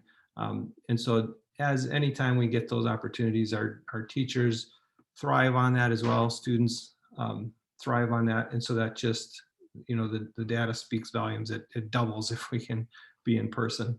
So that's one of our big problems that we're trying to solve is the students that we serve typically, many of them have tried online before and it just isn't their learning style, their preferred learning style. And so that's kind of how they got behind in credits. And so then they came to us to recover the credits. And so trying to find, you know, how we can best meet their needs with the given circumstance. And so that's what we're dealing with right now. Another problem that we're trying to solve is the building community while observing guidelines. And so we traditionally, we have a whole lot of social emotional, a whole lot of community building activities that we do throughout the year, trying to build that welcoming, safe, positive environment at the ALC. And that's really tough to do with social distancing, with no field trips, with, you know, a large list of things that you're not able to do right now. And so we did do a picnic at the park. We had students wear their masks. We had, you know, activities that were very spread out in the park. It was outside. It was, you know, a lot of things. We had great weather for it, which was good. So that was a lot of students. The feedback afterwards said, this is the most normal school has felt for quite a while. So it was really good experience. And so we did that one activity. We didn't get to too many more, but we just had that one. We did have a Halloween party right around the Halloween, you know, trying to bring some of those activities that we've done in the past that were more fit for the guidelines and things like that. So some of the things that we used to do, we weren't able to do. We had to modify it a bit, but we were able to have a Halloween party of sorts. And then this was going to be, so I gave this slide before the big announcement. So we were going to have a Thanksgiving. We have traditionally had a Thanksgiving meal every year that the staff make and then serve to the students, and the whole school gets together and partakes in the meal. We obviously couldn't do that this year, and so we were very very bummed about it, trying to brainstorm what can we do that, you know, follows the guidelines but still gets this kind of concept of community togetherness. And so we were trying to change the activity we were going to do, not a meal at all, but just a different approach altogether. And then with the distance learning, that has now been sidelined for now. So we're gonna try and pick up, you know, once things get back together. But that's a huge bummer for the staff and the students, because they look forward to that each year. So that's a problem that we tried to solve. The last thing, devices. A big shout out to Kim. We do have all the students currently. I don't have anyone on the wait list for a device, which is absolutely fantastic. We had to borrow a whole lot of Chromebooks from a whole lot of schools. So I appreciate Joel and Nancy Antoine borrowing their Chromebooks. So we were able to get all of our students some devices. We actually had some devices that were some Chromebooks that were going to be coming to us that we had already, you know, planned for back in the spring. However, they've been back ordered and they're yet to be determined when we're going to be able to get that. And I'm guessing that a lot of people are in need of devices. And so the list of getting them is, it's a tough one to get on. And so we have some, but they're back ordered. The last I heard, it will be, first it was going to be November, and then that got pushed back to hopefully December. So we're going to wait to see. Hopefully we can get those soon. But in the meantime, we're borrowing devices from other schools. So that was very, very appreciated.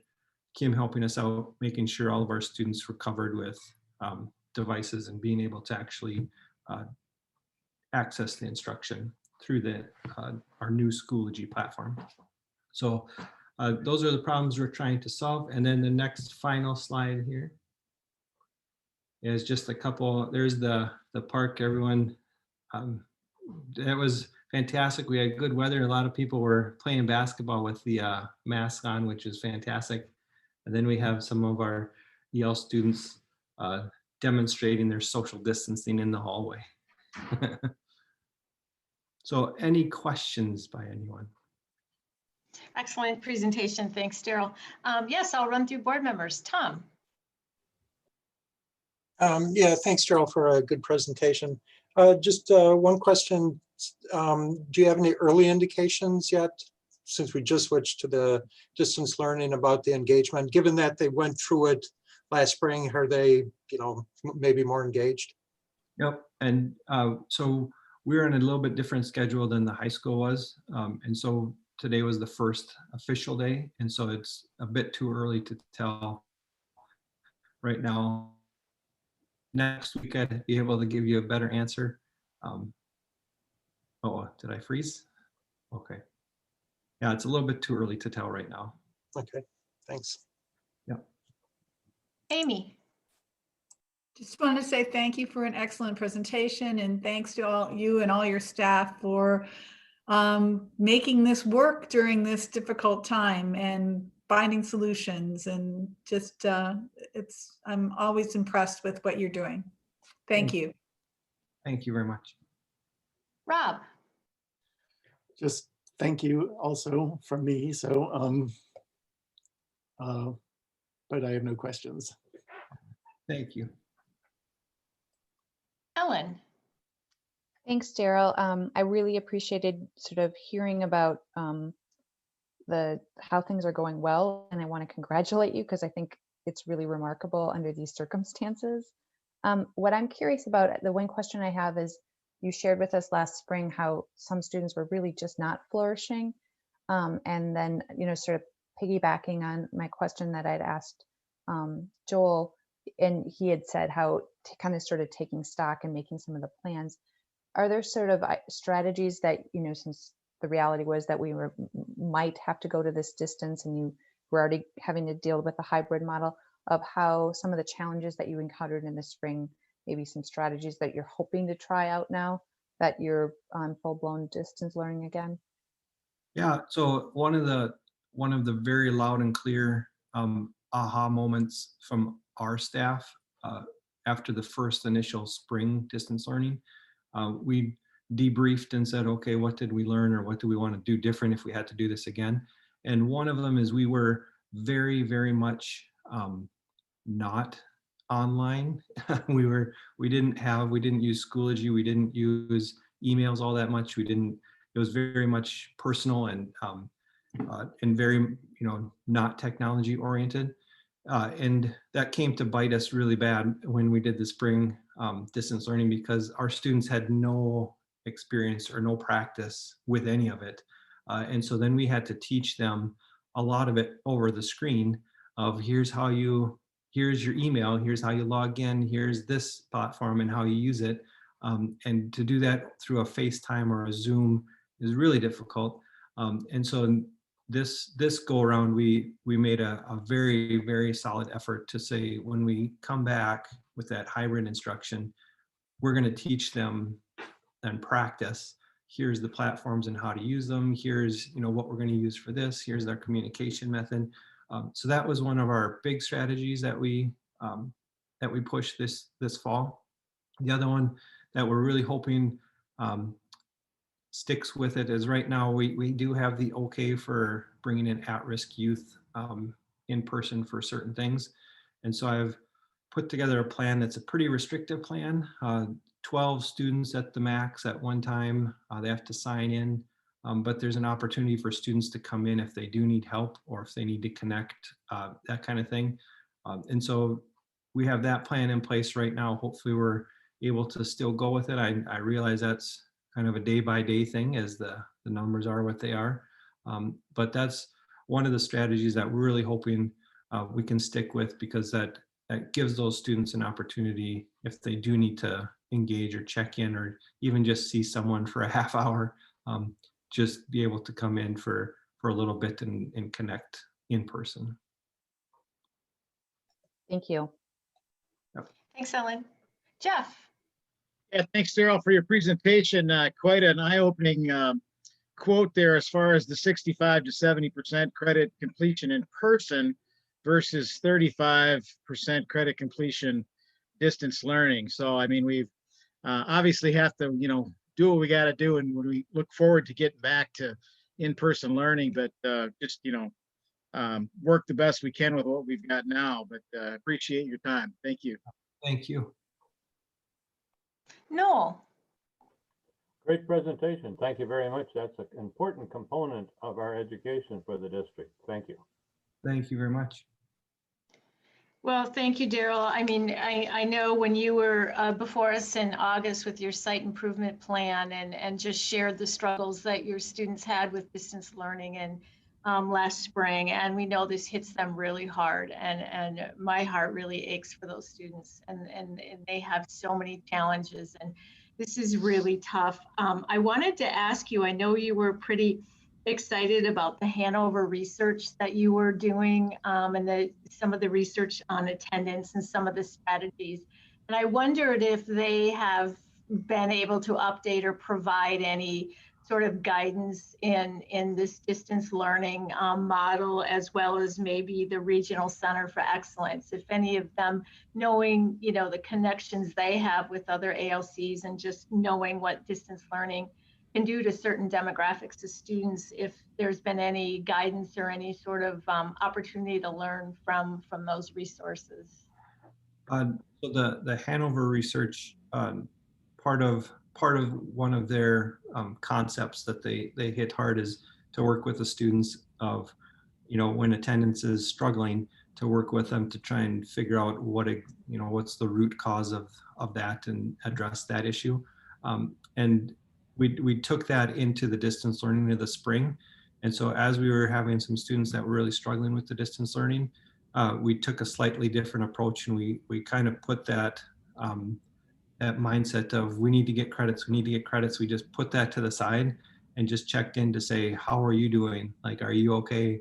And really focused on that relationship with the students. And we did find that in the spring or in the fall, I think that's what attributed to our attendance rate being so strong, is that students felt that support in the spring and were eager to get back when they had an opportunity, eager to get back to that support in person. And so it's a little bit of a long-term approach, because it's not an immediate effect. You're not going to see like overnight, but it did pay off with they recognize that, okay, this is where my supports are. And when there was an opportunity to be at school, they were definitely taking advantage of that. So that was really good to see. The RCE, the Regional Centers of Excellence, have really been supporting us, not necessarily on attendance, but on our EL. We're still continuing to push forward with our EL group, because we do have a high number again this year, high percentage. And they're really helping with giving that moving forward and making progress with that program, which is fantastic and really helpful. So so their support has been a little bit different focus. We're still with that Hanover research and that a little bit different approach to attendance in general through that. Excellent, thank you. Well, thank you for the wonderful update and for helping us understand the challenges. We've known and had so many presentations from you, and we know attendance and credit are always the two big issues, and we just applaud you for the number of innovative ways you continue to look to try to tackle those. And what always comes through loud and clear is your understanding of the student demographics and their struggles, and your dedication and passion to helping the students. And we just are really grateful for all of your work and your staff's work at the Area Learning Center. So thank you very much. Thank you, I appreciate it.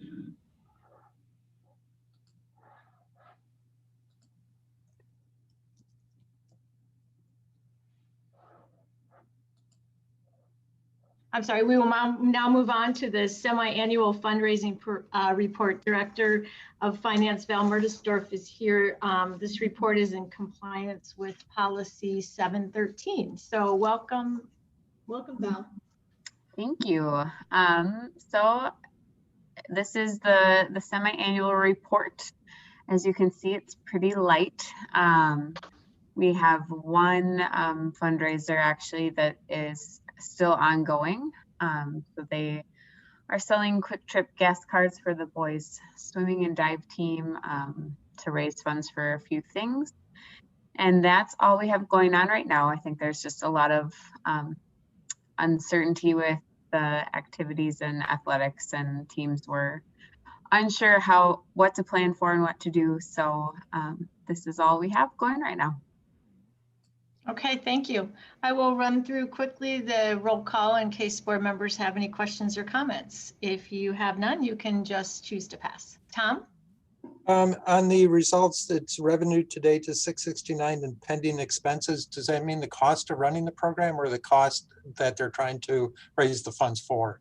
So the pending expense, the way that Quick Trip fundraiser works is they give us a certain number of cards. And so the expense of the cards is $855 for the number that they gave us. And then the revenue to date is how many they've sold and the revenue coming in. So in theory, when they sell all the cards, it will be more revenue than $855, which is what generates the fundraiser. But because it was in process, I showed kind of all of the details, but that's typically how those work. So we haven't paid the $855, it's showing out there as an encumbrance in the system. And if they don't raise enough, then we still pay for it. No, they return the cards, and then that $855 would be adjusted down to pay for whatever they actually sold. Thanks. Yep. Good question. Thanks, Tom. Amy? No questions. Rob? Are they doing the poinsettia this year, or am I going to have to find my poinsettia someplace else? You know, I have not heard if they're doing that one yet. I don't know if Joel's still available to answer that if he knows or not, but I'm not sure yet. I am available. I was just down the hallway. We are not actually going to do the poinsettia sale. So unfortunately, yes, Tony, you're going to have to find them elsewhere, much to Mary and Kyle's and Paula's chagrin. Thanks, Joel. Thanks, Rob. Ellen? Yes. Jeff? Thanks, Val. No questions. Noel? Thanks, Val. No questions. Okay, with that, we'll segue right into financial update. Val? All right. So not too much different from my last update, but I did want to just give you a little good news, which I'm excited to share. I this morning actually submitted our final audited UFAR submission to MDE, which is always a big kind of weight off my shoulders to get that taken care of. And so our unassigned fund balance actually increased pretty significantly more than we had anticipated. So I'm excited to share that because we obviously have some challenging times in front of us, and we're going to start in a much better position than we had anticipated. The budget for last year was projecting to spend down about $610,000, and we actually ended up increasing. We had more revenue than expenditures of just over $1 million. So that's about $1.6 million swing. And again, I talked about this a few meetings ago. Some of the major things we put on a spending freeze when we were shut down, and that made a really significant difference. Some of the things that we just didn't have to pay for, like substitutes, activities, activity buses, all those sorts of things made a big difference. Utility savings was one that I had anticipated, but it was like $330,000 less than we budgeted. So there were some that were just much more than I had anticipated, which is great. So the expenditures also, because they were less, so So we ended at about 12.8 million in our unassigned fund balance, and I had been projecting about 10.7. So overall, that's really, really great news. The actual percentage that ends up calculating to be is 22.7. And so that's a great number to be at. I will just say that that is a percentage of total expenditures, and our total expenditures were less. So it does sound a little better than I think it will actually be. If I take that as a percentage of our current adopted budget, it's about 21%. So just to give you a little frame of reference for that. So right now I'm working on getting a revised budget and updated financial forecast in place, because that will really drive the next steps for where we're at. But I wanted to share that good news, because there's not a whole lot of good news coming around these days. So I wanted to make sure that you were up to date on that. The auditors will be presenting at the December 14th meeting. And so they will talk through kind of that. Overall, it went really well. And so they will share that at the next meeting.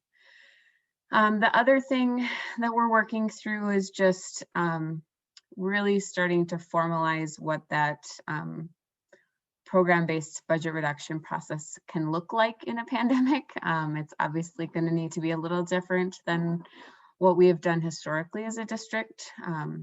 So Dr. Hillman and I have been planning and coming up with some ideas that I think will still meet the intent of the process and the robust feedback that we want as a district, while still maintaining a safe environment and doing it on Zoom and all of those things. So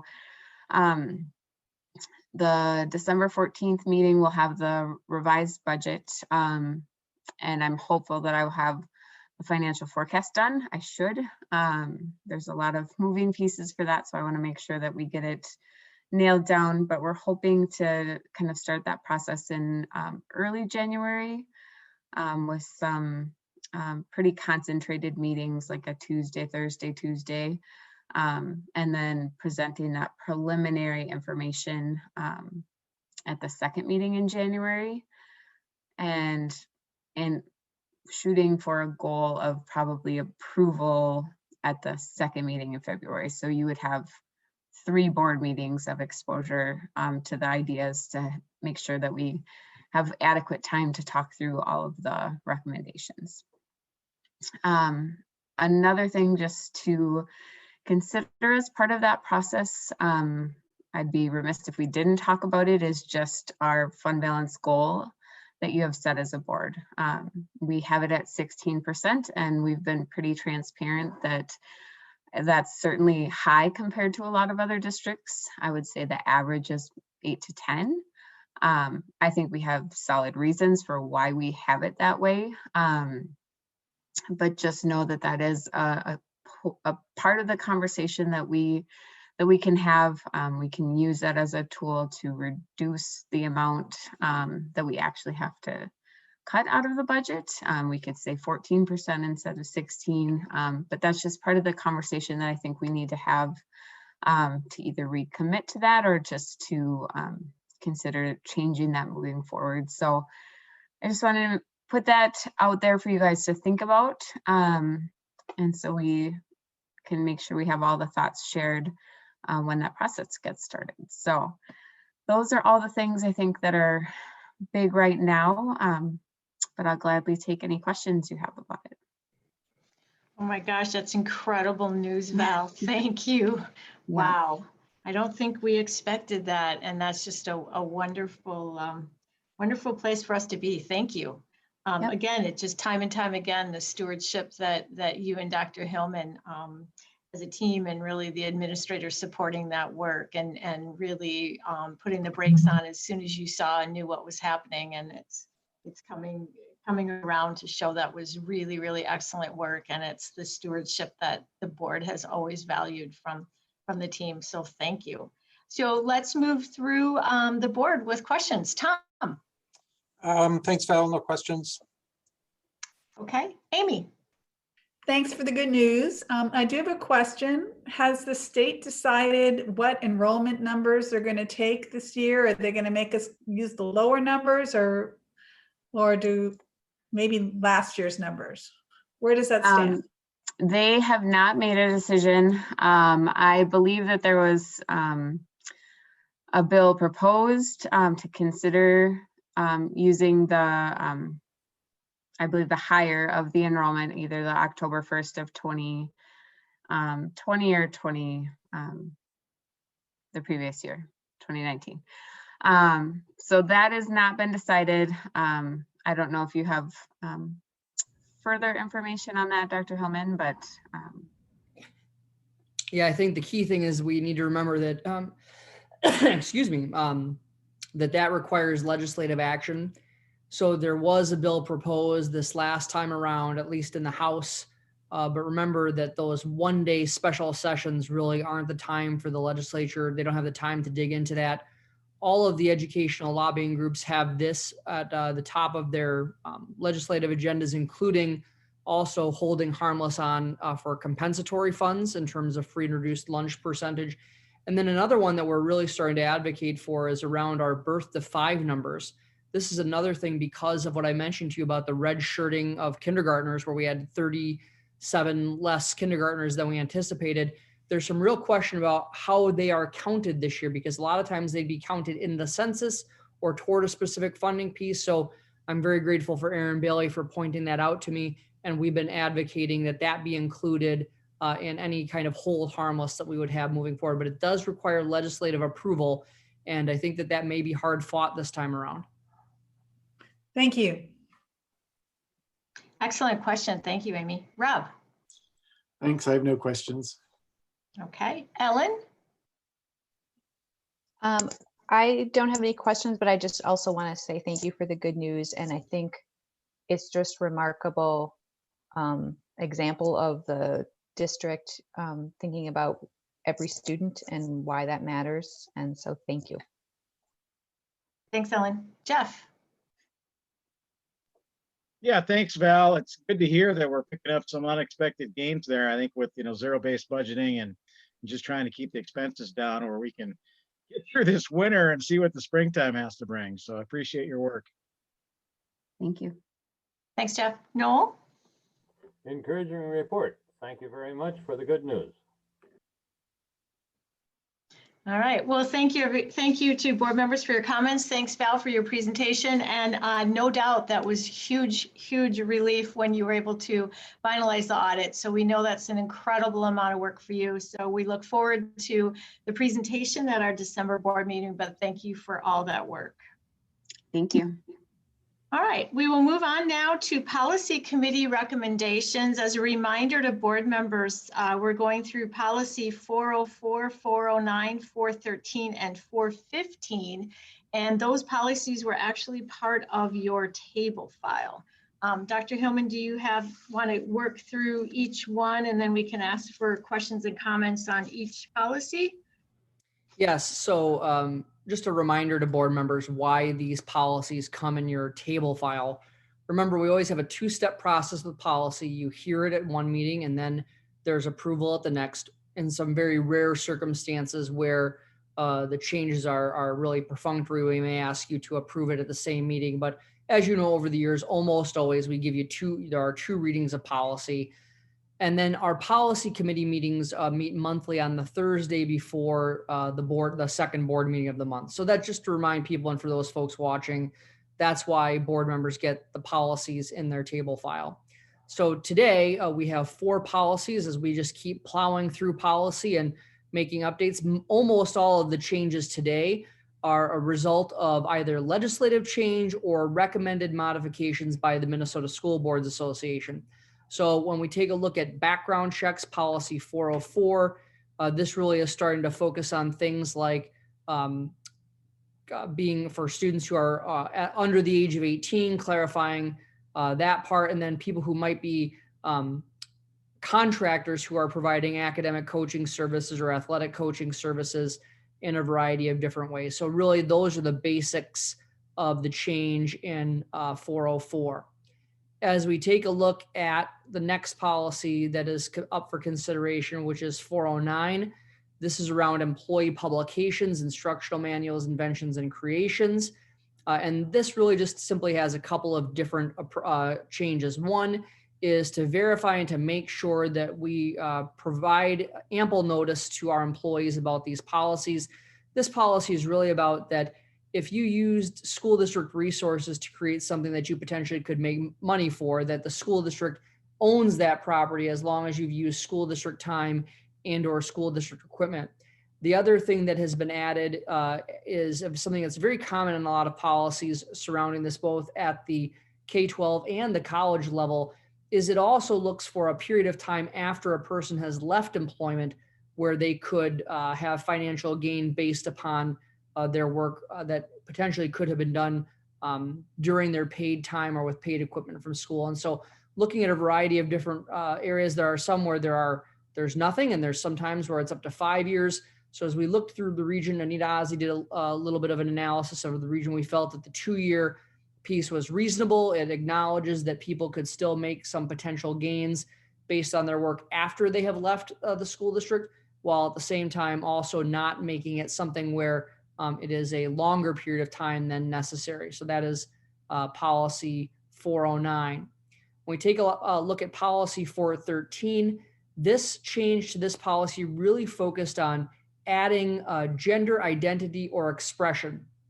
So removing the part about just about gender and expanding it to that we do not allow harassment based upon gender identity or expression.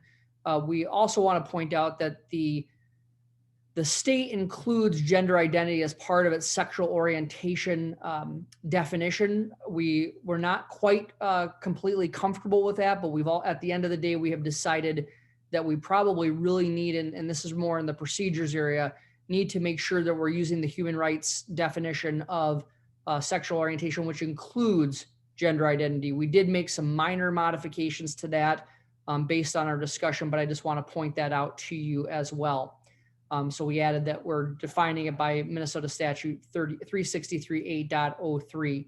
So really that's the bulk of that part of, that's the only changes that are made in that particular policy. As we take a look at the next policy that we are updating this time around, we are looking at policy number 415. And this is really around the mandated reporting of maltreatment of vulnerable adults, which there's always a question when we bring this policy forward to the board for update. We do have a very small portion of our student population that would be considered a vulnerable adult. These are students who are older than the age of 18, who are still eligible to receive special education services. And so there's some very minor modifications in the policy itself.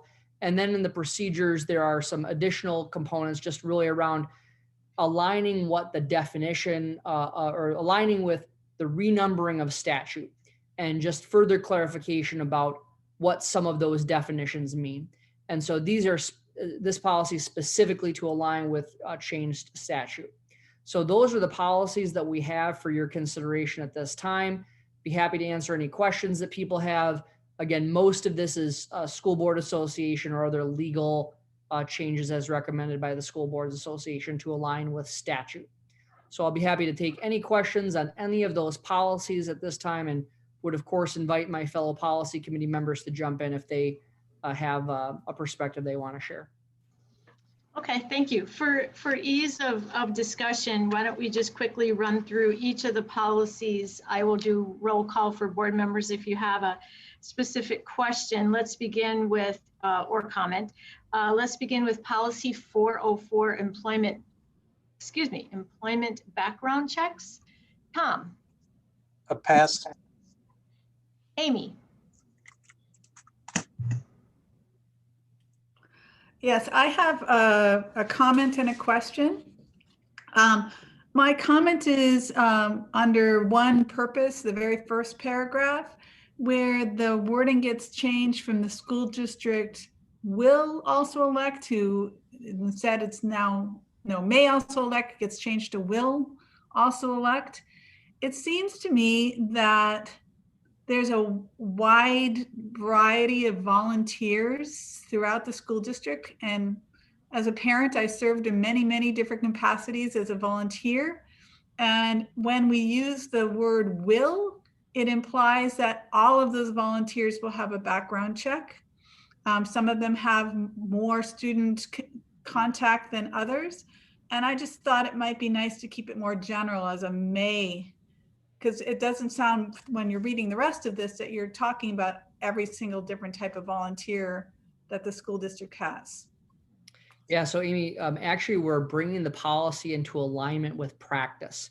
We have been background checking every single volunteer for the entire time that I've worked for the school district. So whether you go on a field trip or whether you're coming, and so we have a very sophisticated process that we use with that and are very confident in. We do not use the same level of background check that we do for our employees, which is a paid purpose. For people who do overnight field trips, then we look at using that paid version. But for all of the regular volunteers, we use the free BCA version of that. And it's quite a busy time in the HR office at the beginning of the school year. But we do conduct a background check on every single parent volunteer, whether they're doing a one-time field trip or coming in weekly to read with second graders. So that's been a long-standing practice of the school district. Does it require student contact to have the background check, or if they're just coming in to distribute poinsettias? Yeah, so what we would be talking about is specifically during the school day kind of volunteering. So if you're talking about an after school distribution, those folks typically wouldn't receive a background check, but we're talking about anybody who's doing any kind of work during the school day. So I still would stick with my comment that there are many different types of volunteers, and maybe if you want to amend it somehow that say, you know, people who are volunteering during the school days or have contact with students, that would just make it a little clearer, because there were many times I volunteered for the music department or the theater department, or, you know, in various different ways. I also went on an overnight field trip back when my daughter was in 7th grade, and that was before they were doing background checks, I think, because I don't remember ever signing off for that. But I'm just thinking, it sounds too, you know, like too much to say you're going to do background checks on every single volunteer, because I think there are a lot of volunteers out there, many of whom you may not even know about, that are doing things. And then the other question I had was on K, and that says volunteer background checks are conducted annually. So does that mean if someone's a coach, a volunteer coach, and they had it done one year, they will get it done, they will get it checked again the following year? I just want to make sure I understand. Yes, that's correct. So every fall we restart the volunteer background check process. So if you are any volunteer is checked annually. So they're really, so, okay. So to me, it was a little unclear. That's what I thought you meant, but I know you don't check the teachers over and over and over again. So I didn't know if you would check the volunteers over and over again. Okay. Yep, and we do that. Of course, it's a lesser, the volunteer background check uses only the Minnesota BCA, where the employment background check goes much further in terms of the United States sexual offense registry, out of state, any place where any county where you've lived in is conducted there. So we don't pay for the BCA background check. So that is something that we do conduct annually.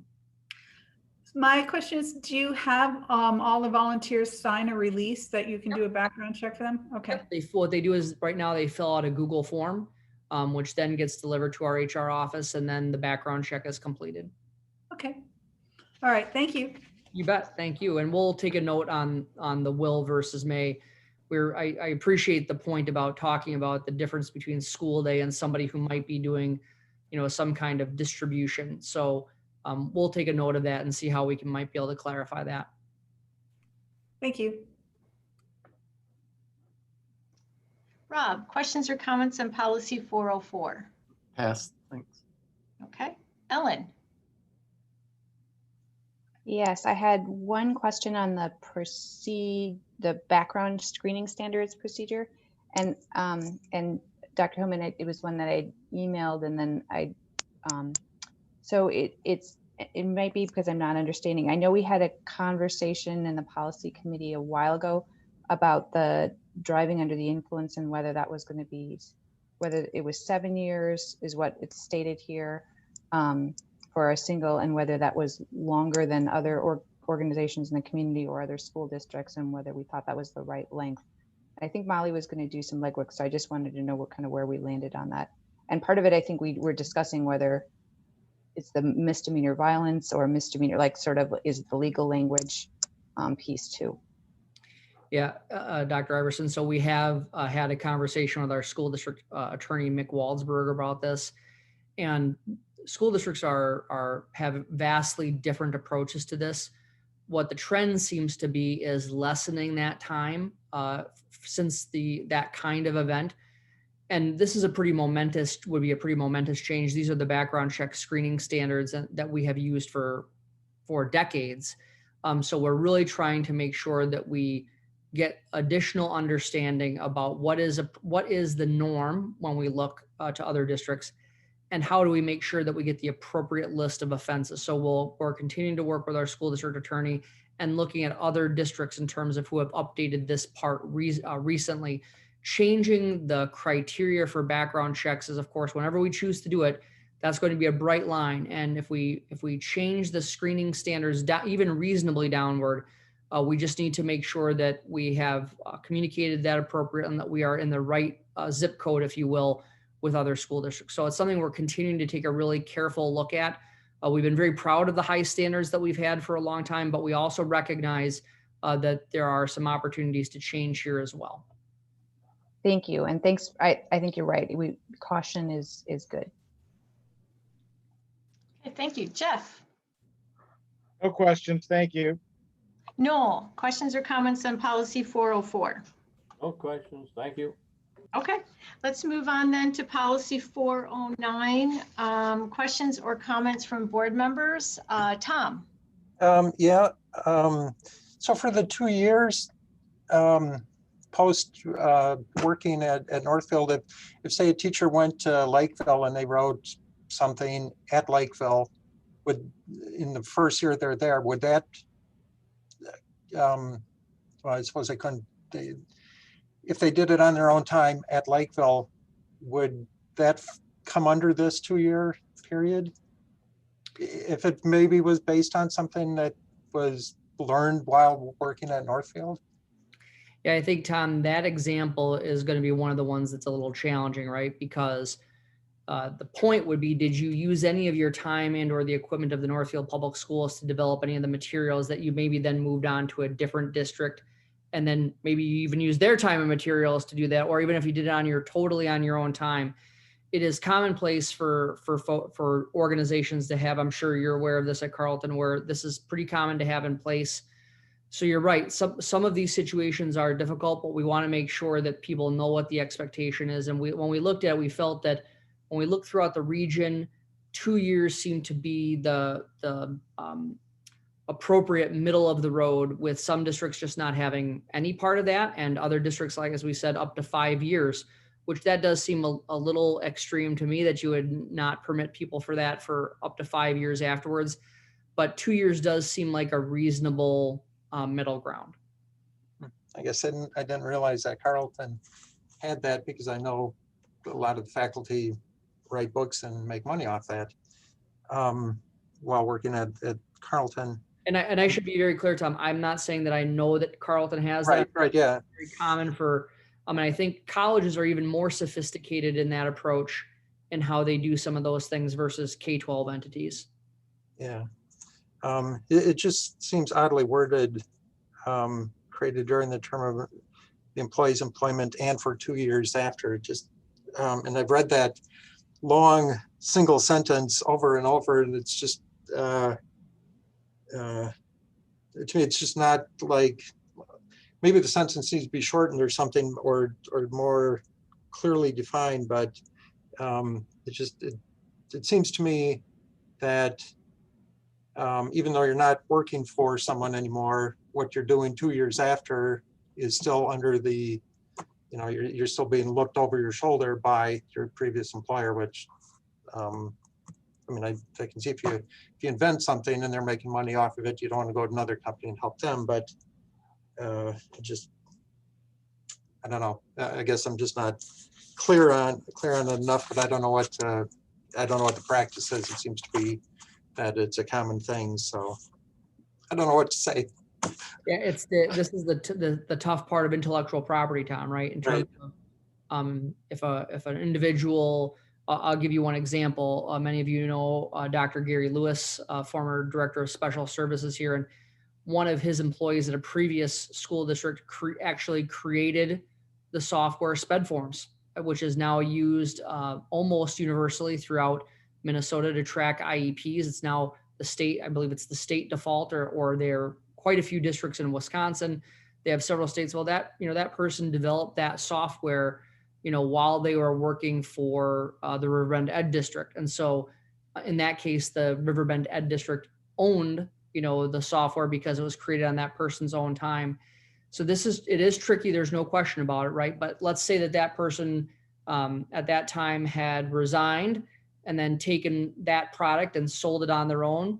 But the people were paid by the Riverbend Education District at the time to develop that software. So there's that question of who owns that property when you use taxpayer funded time to be able to do it. And that it does get tricky. We don't have a ton of that here, but again, the policy is up for review. And when it's up for review, we first of all take a look at the school board association pieces. And then are there other things that we have not considered that we should consider? This is why we do 2 readings. The 2-year piece is not something that is a school board association boilerplate.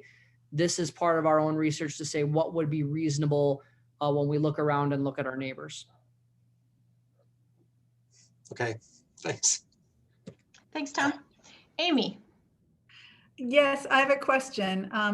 In part 2, the statement of policy, you use the word demand, and I want to know who does the demanding.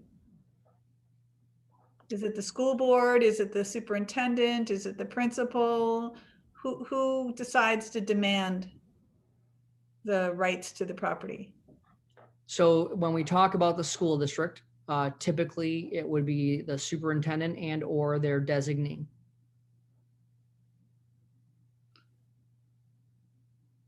Okay, and so would the school board be involved at all in a question, or could they be?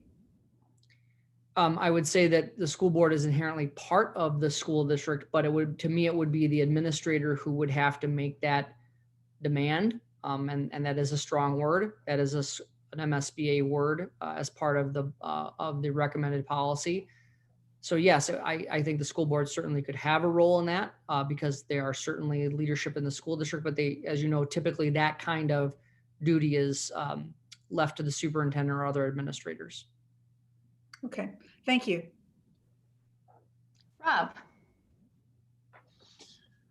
Yeah, I don't really have anything. I think the point that Dr. Hillman made about things being created using material that in school district resources that are paid for through taxpayer money is the important issue here, because I was looking at the Carleton copyright language in the handbook, their handbook, and if I write a book, I own the copyright and I don't assign it to Carleton. But then there's a thing about if it's funded by a grant, then there has to be an agreement about assignment of copyright in the grant agreement. And I think that's kind of what we're in a way doing here. We're administering the taxpayers' money in this. And so we want to make sure that people who are creating things with the school district resources are not profiting off of taxpayer money in an unreasonable way. And I think that the 2-year limit is fine for that, because it just gives a little bit of time for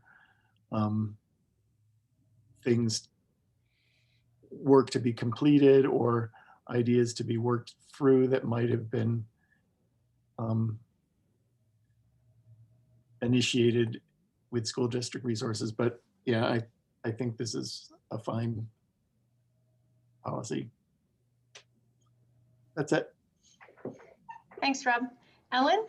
No questions. Okay. Jeff? Yeah, I mean, I look at that similar as a non-compete, you know, and it's, you know, intellectual property to develop something. Why did you pick, you know, 2 years versus not 1 or 3? You just felt 3 was too long and 1's not long enough. Yeah, you know, Jeff, we took a look at surrounding places, and we had the research that we showed. There does not seem to be a standardized approach amongst school districts. So we looked at what does seem reasonable, and 2 years, once you're 2 years removed, it seemed fair to us. It's not a magic number, but we certainly want to acknowledge the taxpayer investment, if you will, in those kinds of developments, while at the same time not hamstringing someone for a long period of time after they have left here to be able to capitalize on any work that they become an expert in or have created materials for. Right. Okay. Very good. Thank you. Noel, questions or comments? In my business career, I've been with 5 different companies, and I don't know of a company that had 2 years as their standard. Most of it was 4, 5, or 6 years. And part of the ethic question is, if you're going to do this and you do it on company time or company equipment, then who should have the copyright to it? And most of the businesses I work for say that you need 3 to 5 years to clear yourself from that. Thanks, Noel. Okay, we'll move on now to policy 413, harassment and violence. Tom, questions or comments? Pass. Okay, Amy, questions or comments? I have sort of a comment question about this.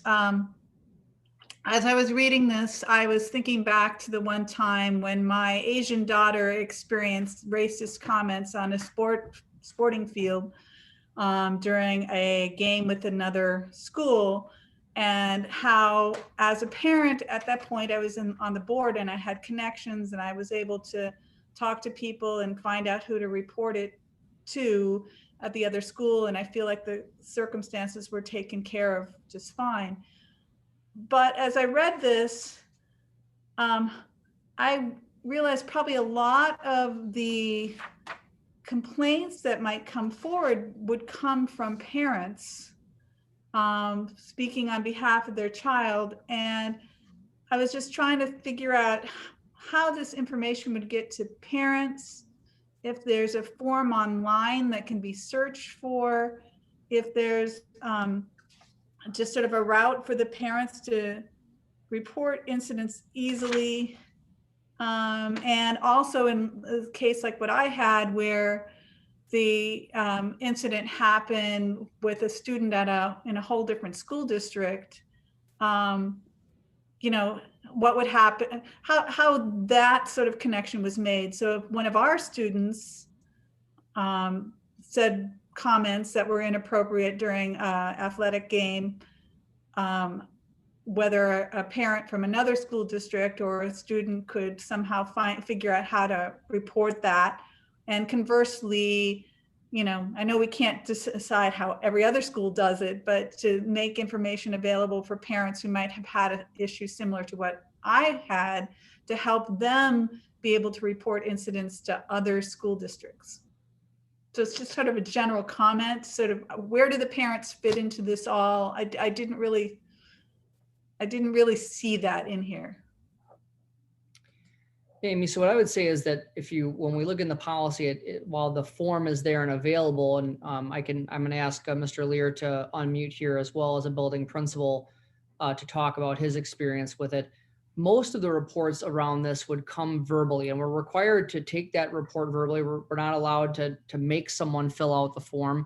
The form is intended to be able to help with the investigation, but almost always what happens is that report is made to a building administrator, and the policy governs how that part is approached. And so I would have Joel, if I can put you on the spot to just talk through how you handle one of these kinds of complaints with or without the form. And then Amy, I would also say that just as your experience was with that other school system, if we have someone who calls us and provides us with that information like you did to that other district, if it's our student who is participating in one of our activities, we would follow through with that complaint just like we would if it was one of our own students. Now, from time to time, we may get something that is brought to us that is not school related. And in those cases, frankly, there are times that we are not able to follow through with an investigation because it's truly something outside of the school district purview. But what I will tell you is that we have had a couple of these circumstances that I just described over the last few years. And the approach that we've used, even though we are not able to necessarily investigate it or discipline according to the school code, because it's clear there's clearly no nexus, to our school system. We have made phone calls to parents and said, there's no consequences that the school can provide. We want you to know that this happened. We want you to know what has been reported to us so that you can be in the know about what has taken place with your student. But Joel, could you just briefly talk about how you have handled these kinds of complaints over the years?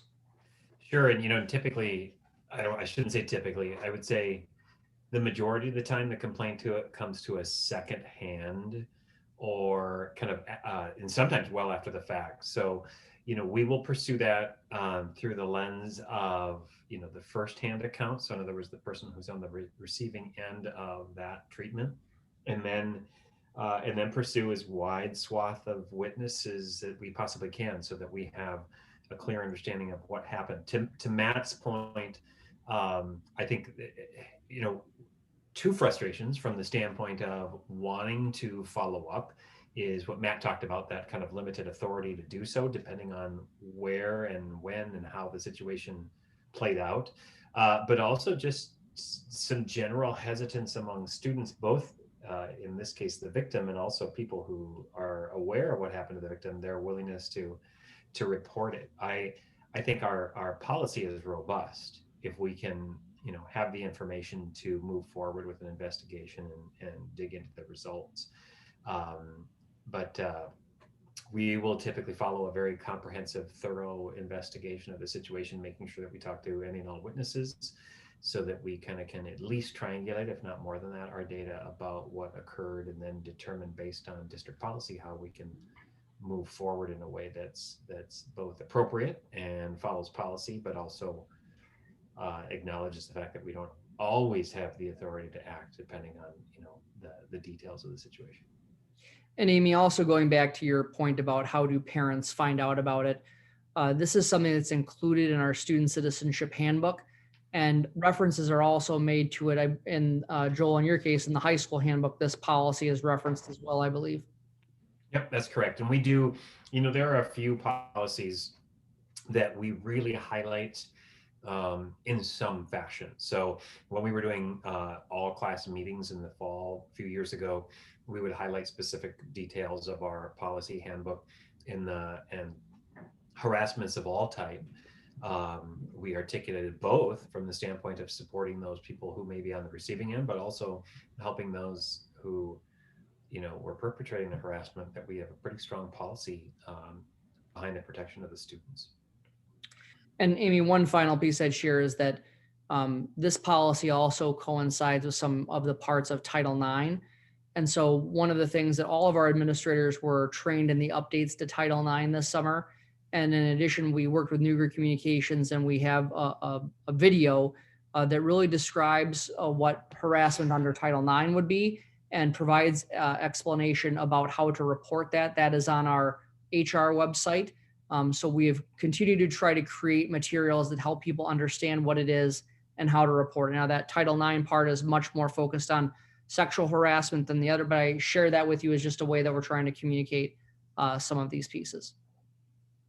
Well, I'm glad that there's so much going on. I'm still hopeful that someday these policies will be posted online and have handbooks online. And I think, the way of the future is people don't turn to paper anymore. They're searching online. And also to even have a special web page that talks about, what to do if you think you've been harassed in one way or another. that's available both internally, but also, maybe someone from another district, give them a path that they could also make a report. Not that our students would ever do that, but it's nice to have that information there. And Amy, just to be super clear, all of these policies are on the website. We have an entire policy section where every single policy that you have approved is posted. So it is available on our website. And if you search our website, if you use the word harassment on it, you would find the policy fairly quickly. Great. Thank you. Rob, questions or comments? No questions or comments. Ellen? No questions. Jeff? No questions. Noel? No questions. Okay, I just had one question, and it's not, this portion isn't part of an addition or a change, but it just seems to me that a couple of the actions have to take place within 24 hours, and I'm just wondering if that becomes problematic, particularly if something happens on a Friday afternoon and you're going into a weekend, or there's people that have to be reached and not able. Does that timetable ever become problematic? Julie, anytime something happens over the weekend, it is certainly problematic from a timing perspective. But I believe that actually aligns with some of the things from the state level about investigating those kinds of things immediately, which and the definition is 24 hours. So the good news is that it's about starting the investigation, right? It's not about completing the investigation. So Joel and I have now worked together for 11 years, and I think that we would shudder to think about the number of times that we have discussed an incident on the weekend that needed to have some kind of investigation start, whether it was covered by this policy or something else. So what I can assure you is those investigations are begun immediately within what the policy says. Are they completed within that time? No, because that's not what the policy says. The policy doesn't say that the investigation has to be completed. But our administrators do work over the weekends when these kinds of things come in. It's just another example of how we intend to be responsive to the community, and we will of course adhere to the policy. Okay, thank you. All right, last policy then would be 415, mandated reporting of maltreatment of vulnerable adults. And again, as Dr. Hillman articulated, we do have students in our buildings who are over the age of 18. So I'll run through the board members for questions on policy 415. Tom? No questions or comments. Amy? No questions or comments. Rob? No questions or comments. Ellen? No questions or comments. Jeff? No questions or comments. Noel? No questions or comments. Okay, well, those are the 4 policies. Again, we always are appreciative for the policy committee and their work, and for Anita getting all of the everything compiled for our review. And we will have these for items of individual action at our December board meeting. Okay, we'll move on to COVID-19 response and operations update. And just as a reminder to board members, in your table file was the summary of potential action for the Raider mascot refresh. Dr. Hillman. Yes, so this evening I'm just going to share just very briefly, we're all keenly aware of the coronavirus impact, but I think that at the last meeting I spoke with you somewhat passionately about my fear and concern, I should say concern, not fear, about the dramatic and meteoric rise of the cases in Rice County, which just the next day prompted our incident command team. Actually, our incident command team met on the Monday and finalized the decision based on their feedback on November 10th about moving the district in a planned method to distance learning. But I think that this chart really tells the story. And if you look, just going back in terms of the rise in cases per week, on the week of October 25th through the 31st. And then you look at the dramatic and meteoric rise just over a couple of weeks. It really is truly humbling to see how little control we can have over this virus, and how quickly it can spread and be, and it's very effective and very contagious. It does what viruses do. So I have found that this chart is incredibly instructive for us about why where we are today in regards to having to shift to distance learning. And I just do really want to briefly highlight the reasons what we shared with families about the shift to distance learning. You know, it really comes down to that infection rate over the 14-day period when it hit 100.21 and how quickly the data is changing. When they revised that just a week later, when they were actually getting all the data to sort out, we were actually a little bit above a 112. And remember that rate had been 26.6 on October 29th. So pretty serious in terms of how quickly this thing can move. Then I also want to point out that Rice County had last Thursday, our 2-week rate was 197. And of course, we haven't had a lot of great numbers lately. I fully expect that this Thursday, we will see that number to be above 200. How far above 200, we will still have to wait to find out where those cases shake out. But I also want to point out that Rice County had been sharing that we had 4 different pretty significant outbreaks within the county. And this uncontrolled community spread is really what led to this, in addition to our staffing. And so we did some analysis and we were averaging above 13% of our absences each day by our faculty and staff that were unfilled. And so as Joel pointed out in his report, we were coming dangerously close in some circumstances to really being able to effectively staff buildings. If you think when an elementary teacher is out without a substitute, the challenges that puts on a school building, even just one classroom. And there were some cases where we had multiple classrooms in that scenario. So even though we saw lower numbers at the elementary of terms of COVID cases on campus, the number of people who had to quarantine because of their interaction with someone outside of school who had tested positive were really the pieces that drove us to have to make that decision. So just to be super clear for people in the community, it really has come down to those pieces. I did share with you what the distance learning shift was, and I won't reiterate that. I know that you could read that. We are all now in distance learning as of today. I do want to share 3 bullets on what I think are the major changes between last spring and now, and Joel really articulated some pieces at the high school and Daryl at the ALC. One of the things that we really learned last spring is how to support struggling learners through our multi-tiered systems of support, MTSS. And one of the major changes that we made is that in the past, we would focus on individual students.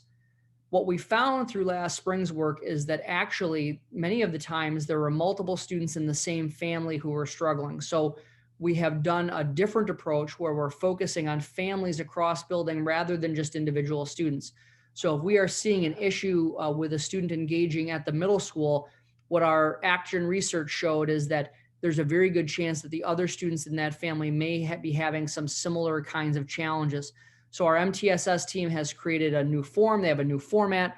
We're working across buildings, unlike we ever have before. And we really believe that this is going to be a key to getting people to engage if they have not been engaging. So that's an exciting change. Another change is the real effort to create what we call reasonable consistency across our learning management system. So feedback that we got from families about use of Seesaw and Schoology were that different teachers, of course, used it in different ways, but that was really frustrating for families in the distance learning process. So we brought together a group of stakeholders over the summer, both at the elementary and the secondary level, and we created a series of minimal standards about how people will post things in Seesaw and in Schoology, their templates. And in fact, in addition, we all know that what you expect, you need to inspect. And so our administrators have been doing some auditing of those courses to begin with. We have a series of things that we're looking for, and then we provide feedback. We've had the District Youth Council has also helped us with that audit of Schoology courses to say, are the things on the calendar like we've asked people to do? Are the folders in reverse order by date so that the latest is at the top? Some of these very logical pieces that help create some consistency. So I'm not looking for things in one place in English and a different place for math. And I really want to compliment our staff. We have seen nearly 80% of the checks that we've done have met the standards. We continue to reach out to folks and compliment them on the work when they do meet the standards, and then gently correct when we need people to modify their approach to meet those standards. And we think that there's a clear winner here, which is our students and families and their ability to engage in distance learning.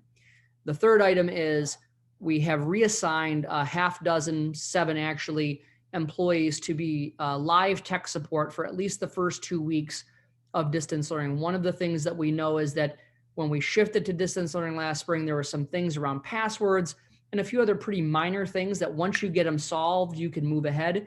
So by reassigning some of these staff members, typically who work in our media centers, not always, but typically who have worked in our media centers, these folks have some of that skill. They've already helped students. And this way our technology team can deal with the honest to goodness technical issues, rather some of these perfunctory password and restart your iPad and some of those kinds of things. So that training got finished today. We still had Chris Nessett from our tech services department responding to families today, but starting tomorrow, we are prepared to be able to have live tech support during the day for families, because sometimes it's just a matter of answering a question. And we also have Spanish language support as well from one of those 7 members. The final thing that I'll share that I did not put in the update is that one of the other things we heard from families was really wanting to have additional support from the district, suggestions, ideas, areas to be able to get some tips about. And so we worked hard to create a more robust COVID-19 website where our distance learning plans occur. We are linking to other resources. For example, we have some resources for parents and caregivers through the Southwest West Central Service Cooperative. That's been very widely used already. And we're doing Sunday night webinars. So last night, Hope Langston and I, along with Mar Valdecantos, it was the first time that we ever did live interpretation of one of our webinars. We thank Mar for doing that for us using the Zoom live interpretation feature. We had 80 parents who participated in last night's event. This coming Sunday, we have local health and wellness coach Cindy Boyum, who is going to share some tips on how to make sure that distance learning can be a positive experience for everyone in the household, because we know everyone in the household is part of that. So that is my COVID-19 update and just sharing the differences in distance learning. And then finally, I added today, as I mentioned the last time, just talking about the Raider mascot refresh that we started talking about last spring. And if you remember, just prior to us shifting to distance learning, we had Representative Nikki Hosterman from the Northfield High School Student Council communicating the student council's desire to have a change in the mascot, and he did so during public comment.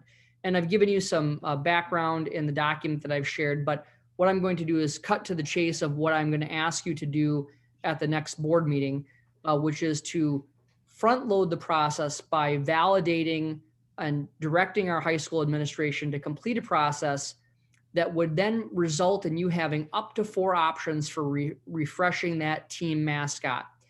And we would want conceptual designs, or we would prioritize, I suppose, conceptual designs that would focus on the community history of the defeat of the James Younger Gang. I think the reasonable person understands that the reason that our athletic teams are named Raiders has to do with the bank raid in the late 1870s. And so therefore, that disconnect about our mascot not honoring that history is an area that I know our high school has some real interest in making that local history connection. It's not that we're not requiring it, but we're saying that we'd give the strongest consideration and that other designs would, of course, be welcome.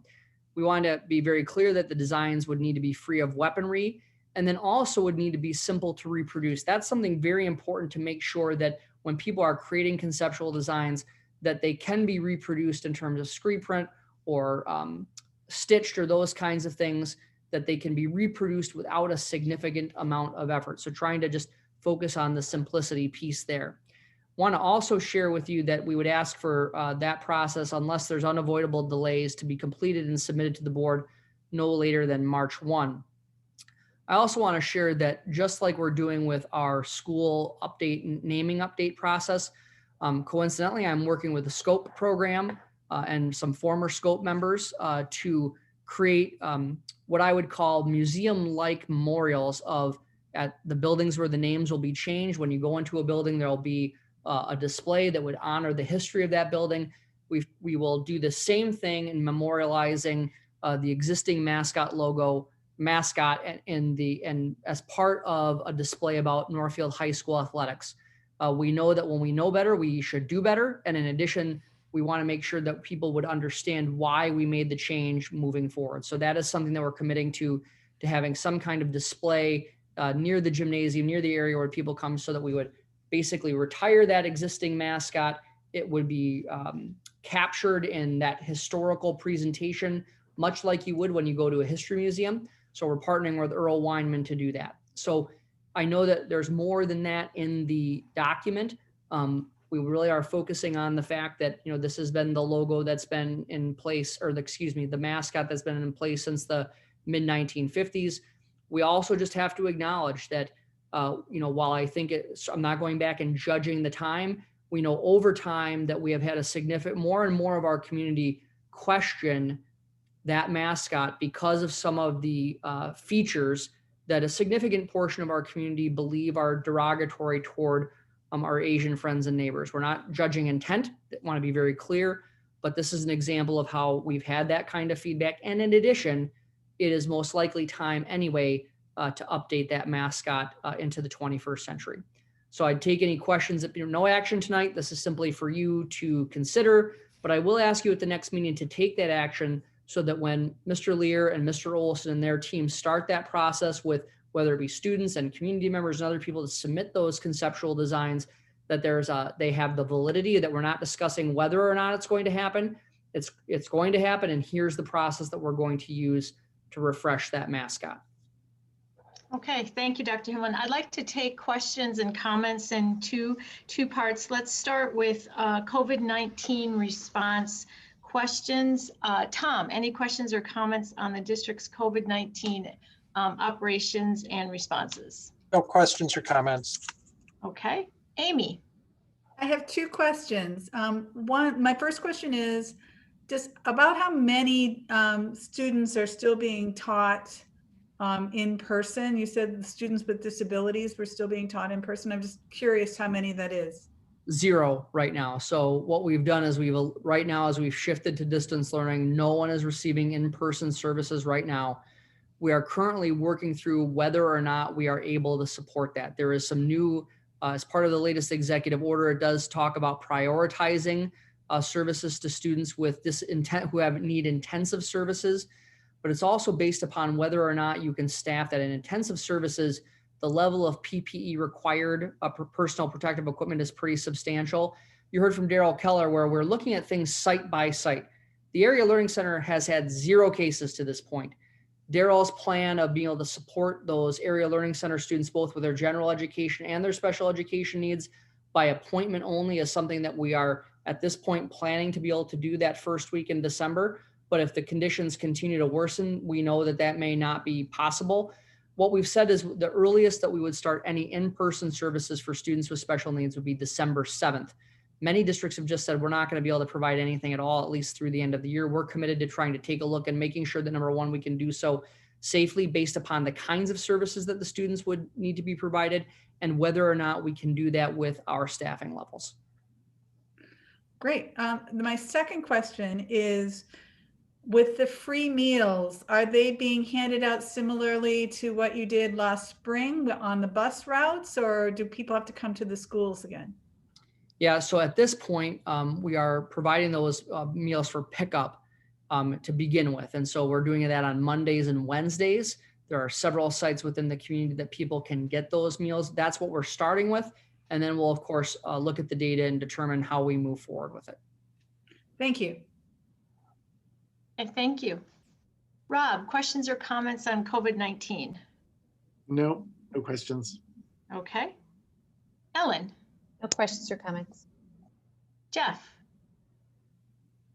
No questions, no comments. Noel? No question, no comment. Okay. All right. Well, I think Northfield has really become the gold standard in the COVID response. And I think the communication has just been incredibly excellent. And I think that Dr. Hillman, your leadership and our administrators doing the best they can to prepare for this pivot and how we're going to continue to support students through this. So thank you. And the multiple modalities that you're providing this information, that webinar was just obviously an excellent example of of reaching out and being able to provide this. And I think, you know, what's happening is we really do need parents' support in terms of supporting their students, and to be able to give them the resources that they need to do it. We're not just saying that's something they need to do. We're providing really excellent resources for them to do that. And then we've touched on it a number of times tonight, the social emotional well-being of our students, and really having a very planned and strategic actions to address that for our students, and bringing in Cindy Boyum and some other resources to really help support our students in that. So thank you for the excellent work you're doing. And then we also have to talk about the incredible guidance that we're getting from the incident command team in making these really difficult decisions. And we have community representatives and students and staff members, and Sarah Coulter from Rice County, that are really providing the guidance that we need in making these difficult decisions. So thank you, Dr. Hillman, for all your work, and for our administrators and what they're doing. And it's just an incredible effort. And again, I think Northfield is a gold standard for how we're handling these incredible challenges. So with that, I would like to move on now to the Raider mascot refresh that Dr. Hillman discussed, and he outlined the motion just as a way for us to look forward to when we will take this action, and outlining the action that we would take as a board at our December 14th board meeting. So I will ask board members now for questions or comments. Hey, Julie, before we do that, we might just want to take the motion now to extend the meeting past 10 o'clock.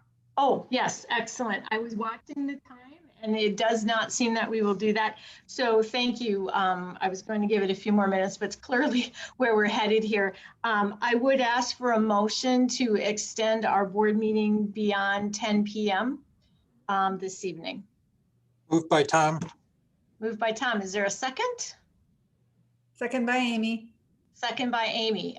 We will do a roll call vote for all those in favor of extending our board meeting past 10 p.m. Anita? Aniak. Aye. Gerwitz. Aye. Hardy. Aye. Iverson. Aye. Pritchard. Aye. Quinnell. Aye. Stratmon. Aye. Excellent. Motion carries. Okay. Thank you, Dr. Hillman. So let's begin then asking board members questions or comments on the board's action towards a Raider mascot refresh. Tom? Just comment, glad we're doing this. Thanks. Amy?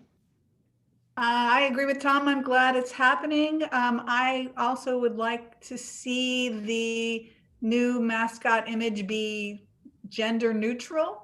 I'm just throwing that out there because I think both men, girls and boys teams use it. So it'd be nice if it could go either way easily. Okay, and it's just as a reminder, Joe Lear is still on our conference. So if there's any questions specifically for Joe Lear, he is available for that as well. So thank you, Joel, for being here for this discussion. Rob, questions or comments? No questions or comments. Thanks. Okay, Ellen. Nope, no questions. My comment is I support it, and thank you for outlining the process and all the way to this involving Earl Wyman. It seems like a very solid process. Jeff. Yes, I've met before with both Joel's, and I know that Joel Olson has a lot of experience with similar logo redesigns that I think you'll find and see that's real promising, and would meet pretty much, all with using that with the other resources that we have, we can come up with some great ideas. Thanks, Jeff. Noel, questions or comments? I appreciate what's being done. I think it's long overdue, and I think the process is excellent. Thank you. Okay, thank you. I just had one question where we have certainly discussed that our Northfield High School students will be an integral part of coming up with the conceptual designs for for a mascot refresh. I'm wondering if there will be opportunities for community input as well. Yeah, and Joel, I'll invite Joel to talk about, that's, we had not specifically talked about extending at this point, beyond the student population, but, Joel, I don't see that there'd be any reason why we couldn't, widen the net if there are other people in the community who might have ideas to suggest.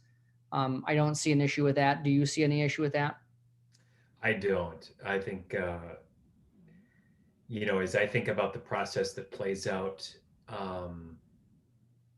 really across the landscape of activities and sports, professional, amateur, whatever you want to talk about, there is a limit to, how they go about submitting designs and those kinds of things. But certainly, to have a conversation about, what is gender neutral when it comes to, maintaining the history and heritage of why we are the Raiders in the first place. So I think there are a lot of pieces that we certainly could look to the community for information and input and guidance, and then really put, people who have the expertise of graphic arts to work and come up with something we can be proud of for years to come. Jeff, you have a comment. Yeah, I mean, I originally from this, and Mr. Northfield, Danny Freeman came up to me, as I was said before, about Danny since passed away, but to me that we're the 1878, the bank robbery, the Raiders, why we don't have a logo that's constructive around an actual, like a Raider on a horse. I just think it's kind of been, in a sense, an oversight for many, many years. So not that, I mean, I personally like the Raider guy. We don't mean any controversy around that, but I think that we are the Raiders. So we'll move forward and come up with the politically correct response of whatever that is for 2020. Julie, the final point I want to make on this, if it's okay, is I want to just be really clear that, if as we move forward with this, any new mascot would be phased in a very planful and stewardly way, based on our uniform update schedule. And so uniforms with the existing mascot would be given the priority for replacement. So as has been pointed out before, not every uniform has the existing mascot on it, but we would create to be in a stewardly fashion, a very planful way. It wouldn't happen overnight because this does cost some money, but we would be doing so in a way that would be planful, and over just a few years, I think we'd be able to make that change happen. But I just want to be clear that we absolutely know that there is some financial piece involved in this in terms of uniforms and other kind of signage and things like that would need to be changed. And I just want to assure the board and the community that we'd be doing so in a very planful way, that would allow us to handle it over a short period of time. Okay, thank you. All right, well, thank you, board members. I think, this is a significant action and significant work that we'll be doing if the mascot has been in place since 1956. So this is a big deal. And Joel Lear, we really appreciate the work that you and Joe Olson will be doing. We know it will be a good process, and we'll move forward. So again, this will be a motion that we will have for individual action at our December 14th board meeting.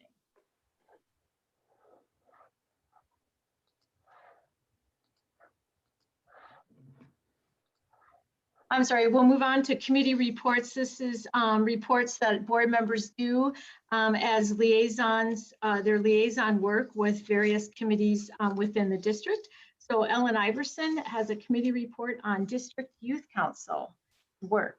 Ellen. Sure. It's just as I'm like Robin, nearing the end of the school board term. This is one of the committee appointments that I'm going to miss the most. These are great kids, and I just described that their meeting schedule just because I want to recognize and value the time they put in. I know you see them on the various committees that they have, but they also have their subcommittee work that they do. And I know that Noel and Amy would have seen their action earlier with the election forum. And then I just put in the report, one of the new things that they're working on is the idea of this land grant acknowledgement piece moving forward. So just wanted to recognize their work. They'll present again to the board, I'm sure, but there you are.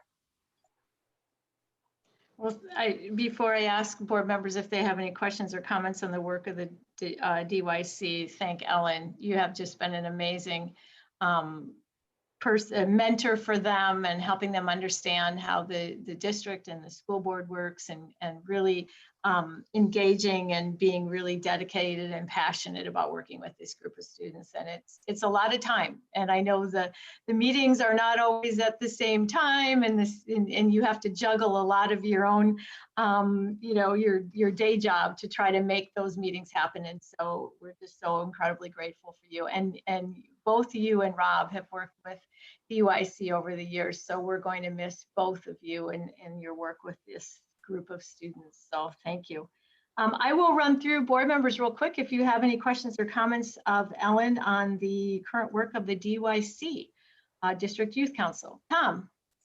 Nope, but thanks for all your effort on that, Ellen. Amy? I just want to second what you said, Ellen. They put on a remarkable panel, question for all of us candidates, and I was very, very impressed. I think it was the best one of the ones we had, and they were all, that's really saying something, because they were all good forums. So they did a great job. Thanks, Amy. Rob? Yeah, I'm noticing that there are a few DYC members on the list of attendees at this meeting, and I'm wondering if you get questions or feedback based on their observation of these meetings.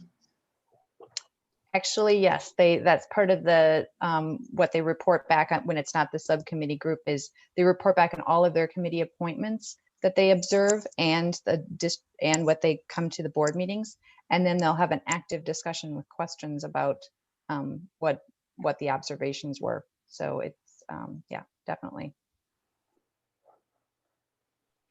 Great question, Rob. Thank you. Jeff? No questions, but thank you, Ellen, for all your work on everything, and I greatly appreciate you. Noel?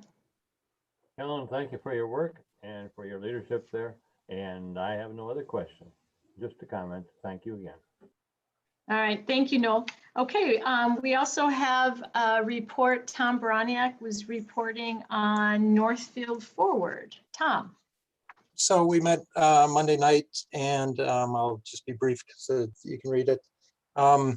So 3 groups talked about their experience with teaching during the time of COVID and the changes that have to be made going to distance learning. And some of the takeaways or key points are the one-to-one distribution of iPads has been a godsend. There's no trying to share, and everybody has their own. Teaching is focused on the core curriculum, given the limited time. So the literacy core curriculum, and so social studies and science will maybe take a little bit of a back seat. It gets maybe integrated in as part of the reading materials. Everyone appreciated being able to work with their colleagues via Zoom. So the elementary teachers can meet with their cohort, their equals in the other elementary schools over Zoom, and not have to spend 20 minutes driving to another school. So so that's worked out, and going forward, meetings like that will probably allow more meetings like that to occur using that. As Dr. Hillman was talking about, common templates for getting information out has been helpful. And one of the interesting discussions was Steve Taggart, who's the sort of the industrial arts guy in the middle school. He's been teaching 200 students completely distance learning in a class where usually you do things all hands on. So he's had to get really creative and about how we can do that. And the other interesting thing was that there are no technical educational standards that the state has. So there's an organization that they can maybe tap into And there are two relatively new teachers in the high school in industrial arts that between the three of them, between Steve and the two teachers in the high school, they can redefine or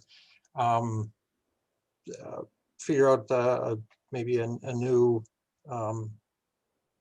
way of going forward with industrial arts. And then Hope, finally, Hope Langston said at the end that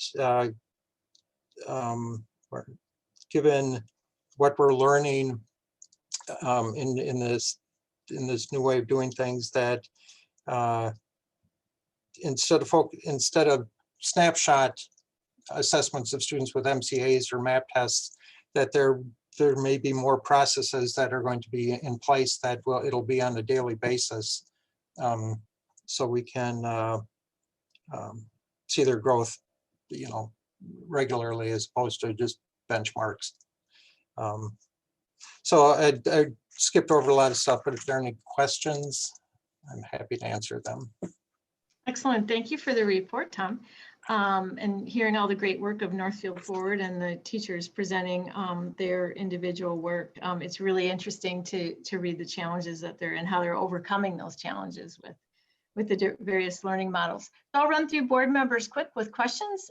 Amy. No questions. Rob. No questions, thanks.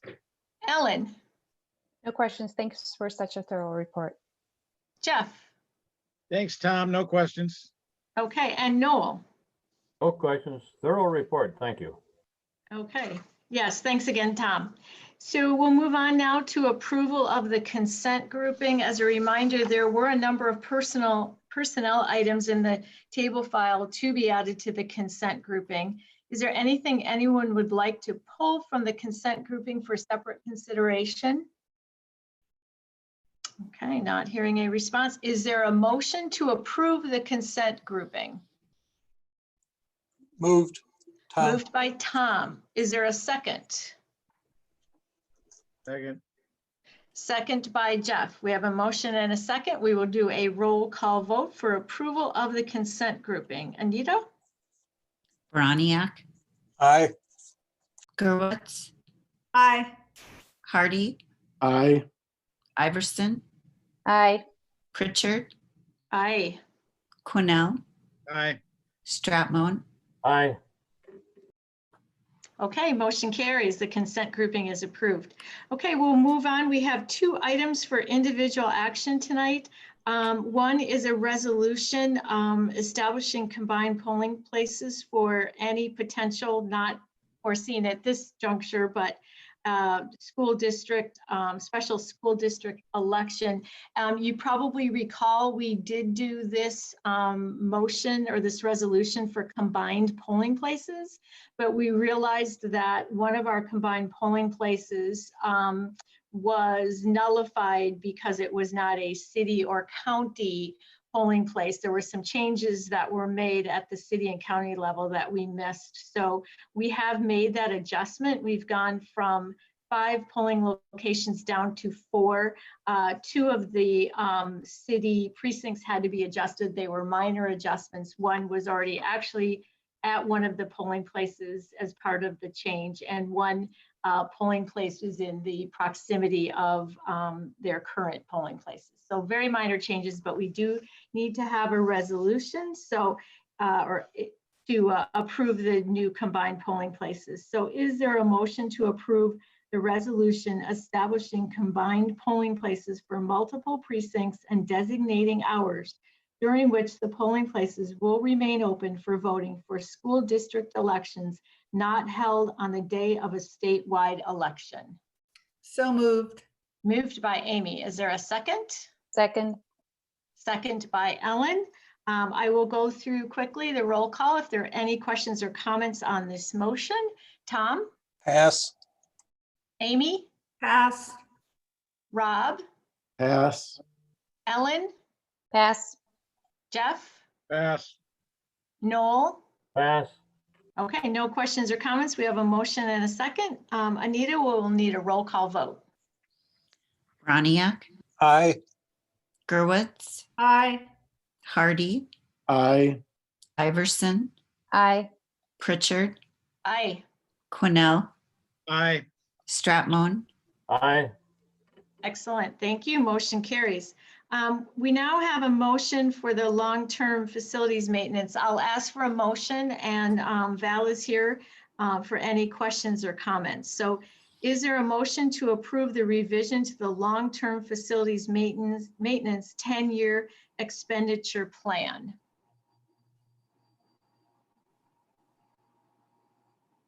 So moved. Moved by Amy. Is there a second? Second. Second by Rob. Before we do a roll call vote, I will go through the roll for any questions or comments board members have on this motion. Tom? Pass. Amy? Pass. Rob? Pass. Ellen? Pass. Jeff? Pass. Noel? Pass. Okay, so I'm doing this a little bit backward. Dr. Hillman or Val, did you have any questions or comments that, comments that you wanted to make on the 10-year expenditure plan for long-term facilities maintenance? I typed the narrative on there so that you would know what it was for, but as we went through the audit process, the $1.8 million that we had identified to supplement the construction projects. Obviously the construction's been ongoing, and so we had put those in the approved budget for the 2021. Those were approved in the spring, but because of the timing of the projects, and particularly because of their ability to start some of the projects a little sooner because of the shutdown, about 733,000 of that actually happened before June 30th. And so just with the way MDE has this process set up, we have to actually have board approval of the expenditures. So they recommended we just revise the budget for last year. So this is mostly just a formality. The expenditures were already approved by the board. We're just showing MDE which fiscal year they happened in so that we get all of the revenue. Okay, thank you. I apologize, Val, for not giving you an opportunity to explain that prior to asking board members for questions and comments. So I will pause for a moment if any board members want to jump in and ask any questions based on Val's information. Okay, not hearing any further questions or comments. Thanks, Val, for just keeping this all buttoned up and always knowing what MDE wants from you on any given day. So thank you. So we have a motion and a second, so we'll ask for a roll call vote. Anita? Broniak, Aye. Gerwitz, Aye. Hardy, Aye. Iverson, Aye. Pritchard, Aye. Quinnell, Aye. Stratmon, Aye. Excellent, motion carries. So we'll move on now to items for information, American Education Week. Dr. Hillman. Yes, so last week was American Education Week, the 16th through the 20th. You'll recall that years ago we celebrated it actually this week, the week just before the Thanksgiving holiday. But as you know, we've shifted that, those recognitions of our employees who have been with us for benchmark years back to August. We did celebrate last week with some things in various buildings as able to under the pandemic restrictions. And we did produce again the poster honoring those people who we recognized in August. And those posters with their benchmark years were put throughout the district. But we know that American Education Week, my goal is that we'd get to a point where every week is American Education Week. But this year, we just happened to celebrate it from November 16th through the 20th. Excellent, thank you. We can move on then to enrollment options history. This is the more detailed and really excellent report that shows where our students are coming in and out. It was included in your board packet. If there's anything you want to add prior to board members asking any questions on the enrollment options report. You know, I think this report is self-explanatory, and we apologize we didn't include it the last time when we gave you the other version of the report. Okay, thank you. I will go through and ask board members any questions or comments. Tom, Pass. Amy, Pass. Rob, Pass. Ellen, Pass. Jeff, Pass. Noel. Pass. Okay, thank you. And thank you for providing that more detailed report. It's really interesting to know, to see the numbers. Dr. Hillman then, construction update number 37 is our last item for information. And Chair Pritchard, I think the report is fairly self-explanatory. I do want to call out that this is the 37th construction update. I think that that's pretty cool to look at. Hopefully we're getting down to where we probably only just have a few more of these. I did have a chance to tour the new district offices at Longfellow School, and very impressive. I think it's going to, all of our projects are excellent, and most of those projects, serve students directly. I think that when people look at this project, I think they're going to look at it as one of really good stewardship of utilizing a building that has been paid for by the district for decades and repurposing it to be able to serve for additional decades. So very pleased with what we're seeing so far. And again, can't wait to be able to give folks tours as we get to a place where it's safe to do so. Okay, so if board members have any questions or comments on really what remains of punch list at Greenville Park and some work remaining at Longfellow School. Tom? Pass. Amy? Pass. Rob? Pass. Ellen? Pass. Jeff? Pass. Noel? Pass. I just had one quick question. When are they anticipating that Longfellow will be complete? And I know that it's helpful that the ALC is not there presently to do some window replacements and some other things that were problematic for noise and execution. Yeah, so we anticipate that we will see the completion within the first couple of weeks in December. And we're currently planning to move the district offices over the winter break. Val Murdersdorf is coordinating that move for us from the district office to the new district office from the high school over to Longfellow. So we know it will be efficiently done. Excellent. Okay. So that is our items for information. Future meetings. We have Monday, December 14th, which will be a regular school board meeting. And at this juncture, we will plan that will be a Zoom board meeting. Then in January, we'll welcome 2 new board members on Monday, January 11th at 7 p.m. for our organizational board meeting, which will be followed by the regular board meeting. And then Monday, January 25th at 7 p.m. And those, if everything stays on track and we're not in Zoom, then we would be at our new boardroom at Longfellow School. Dr. Hillman, you had a question or comment? What I just want to clarify is that myself and potentially Anita, we will be at the high school media center for the December 14th meeting. And the reason is that meeting is also our district truth and taxation meeting. Oh. We had to make a decision about putting the location in the tax. People got their proposed taxes in the mail in the last few weeks. So it did say, at the media center at Northfield High School. So myself and one other person will be there at the high school media center in case anyone were to choose to come and do that public comment about the truth and taxation in person. We are going to emphasize the preferences online, but we just do need to follow through because that's what was in the proposed taxes that people recently got. All right, thank you for looking ahead at logistically how we handle that. The truth and taxation, as you all recall, used to be a separate meeting, but now we can combine that with a regular school board meeting, which it will be combined with the Monday, December 14th. So we'll be sure to communicate the logistics of that, but thank you for looking ahead at how we will conduct that important meeting. So thank you everyone for a great meeting. It was a long meeting. We had a lot of things to work through and I really appreciate everyone's great comments and questions. We got through a lot of stuff, so good. And we of course hope there's a time when we can all be together again, but in the meantime, stay well, and stay safe. And with that, I ask for a motion to adjourn. Motion. And the motion by Jeff to adjourn, is there a second? Second by Tom. Second by Tom. So we have a motion and a second to adjourn. Anita, I will ask for the last roll call vote tonight on adjournment. Broniak, Aye. Gerwitz, Aye, and happy Thanksgiving, everybody.